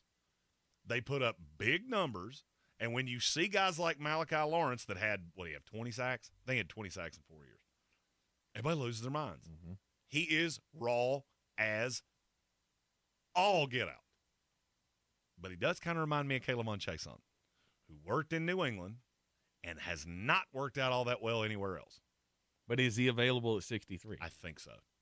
I think the media's lost their minds about him. I don't think scouts have. Okay. I have to be careful because I talk to both, and it almost feels like a tug of war at times. Mm-hmm. But I don't think NFL teams have. Well, the media is definitely pulling the other way because the media is he's in the first aboard. round. He's in the first round for a lot of analysts. Crazy people, lunatics, people that say Malachi Lawrence in the first round make my head hurt because I hear that and go, "How in the world do you have him ahead of R. Mason Thomas?" Mm-hmm. This just makes zero sense to me. All right, he's the selection at 63. Malachi Lawrence at a UCF, right? And then at 95, the third round. This is where I feel like I've got to get the receiver. By the way, this is also why I was so sure that you're not getting Jacoby Lane because Jacoby Lane is not falling past 95. If he's on that board, he will be a New England Patriot, and he will be right here. It's the outside receiver you want. I think he's better than people think, and he is an absolute dog. And anybody that talked to him at the Combine loves him 10 times more now than they did before. Mm-hmm. He was my favorite interview at the Combine. Not close. It does scare me that he's not as good after the catch, but I think he can be. I've maintained this whole time that a lot of the issue with Jacoby Lane was he was catching a lot of balls that made him slow down, stop, turn around, hop on his head, do a cartwheel, and it slowed down momentum, and then everybody says he can't do anything after the catch. Yeah, he can. Yes, he can. That is my ultimate – the New England Patriots, that is – if they take those three to start this, I don't care if they take Looney Tunes characters from here on out. It doesn't matter to me. Yeah, that definitely would be a win. And then number 125. Now I'm getting into the we're falling out of the area where I can get an offensive tackle that I have really any hope in. There are three sitting here. I'm going to the one I like the best, Emil Wagner out of Notre Dame. I'm going to die on this hill. This kid may never play a snap in the NFL in his life, and I will die on the vine of he would have been a good NFL tackle if somebody gave him an opportunity. Mm-hmm. He needs to bulk up a little bit because he's thin, but he is an elite pass protector right now. You just got to bulk him up because you couldn't run to his side very often. Inside the right shoulder was fine. Outside the left shoulder, he got very grabby. Didn't always get called for it, but it was there on the tape. At 131. I'm going to go Jalen Kilgore for him, or for them as well, because I think in New England he would be a safety. And I think that's his best role, is playing that hybrid, I'm not going to ask you to line up man on man. And a year from now, you're looking at going, how do we let them get another one of those? Between Craig Woods and Jalen Hawkins, they just seem to do it time after time after time. It doesn't matter who the coach is. Mm-hmm. Kilgore is a missile, but he's not a good coverage guy. 171. So now I've taken care of all of the New England needs. I can just go get good players. Mm-hmm. Ephesians Prysock, cornerback out of Washington. For me, that would be now I'm looking a year ahead. Carlton Davis, I don't know that he's going to age tremendously well. And he's already what? 29? 29. He'll be 30 this year. Okay. So Prysock for me is I'm going to, a year from now, hopefully have the replacement, and I think he fits New England's defense like a glove. 191. Sixth round. New England doesn't have a ton of holes. Let me look at what's coming down the pike a year from now. They have nothing behind Ramondre and Travion. Mm-hmm. Every time we get into like the 180s, 190s, I'm going, do you need a running back for any reason? Because there's about 532 of them out here. I'm going to go the other Indiana running back, Kalen Black. Which one of them do you like better? I like Roman better. See, I like Kalen Black better. Kalen Black to me is more of the – he's almost a blend of Travion Henderson and Ramondre because I think he can be a little bit of a bruiser. But in my head, I'm taking a position that has a lot of guys, so I'm getting a better player here. If either one got hurt, Kalen Black could fill in for them. He could play the Ramondre role. He could play the Travion Henderson role. Mm-hmm. That was the tiebreaker. Okay. For me. All right. 7 picks later at 198. Miles Kitzelman, tight end from Tennessee. New England somehow always has 3 tight ends on the roster, and right now they don't. Right now it's just Hunter Henry and virtually nothing else. I don't know what it is about Kitzelman that I like. He had a ton of drops. Like an absurd amount of drops for a guy that wasn't thrown to any more than he was. Yeah. But he moves well for a guy his size. And I think that New England is always the team that I have to look at and go, you find love in tight ends because I never liked Austin Hooper all that much. I always thought Hunter Henry was really more of a wide receiver that played in line because he's not fast enough to play out wide. Yep. So he's not the big slot that I like. So I kind of have to play that. I don't love this kid, but he fits that New England mold. All right, who's the pick at 202?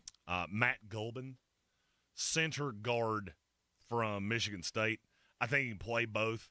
Another long-term play because I don't necessarily know that you're going to love Elijah Vera Tucker. Mm-hmm. I think Gulbin could be the backup at guard, and if Vera Tucker's injury issues kicked up again, he would be a potential replacement. 212. I got off there. Hold on. I hit the button. he lost it. Vamp for me for a second. I got to go backwards. He lost his train of thought. I hit an extra button and it messed me up. Oh, dear. Oh, dear. Oh, there we go. Yeah, 212. Tyron Montgomery, the wide receiver out of John Carroll. He was like the darling. Yep. And then we've gotten to that point of, oh, you're a project. There are a lot of receivers on this team. And I honestly don't think Tyron Montgomery would make this team, but I think he would wind up on the practice squad.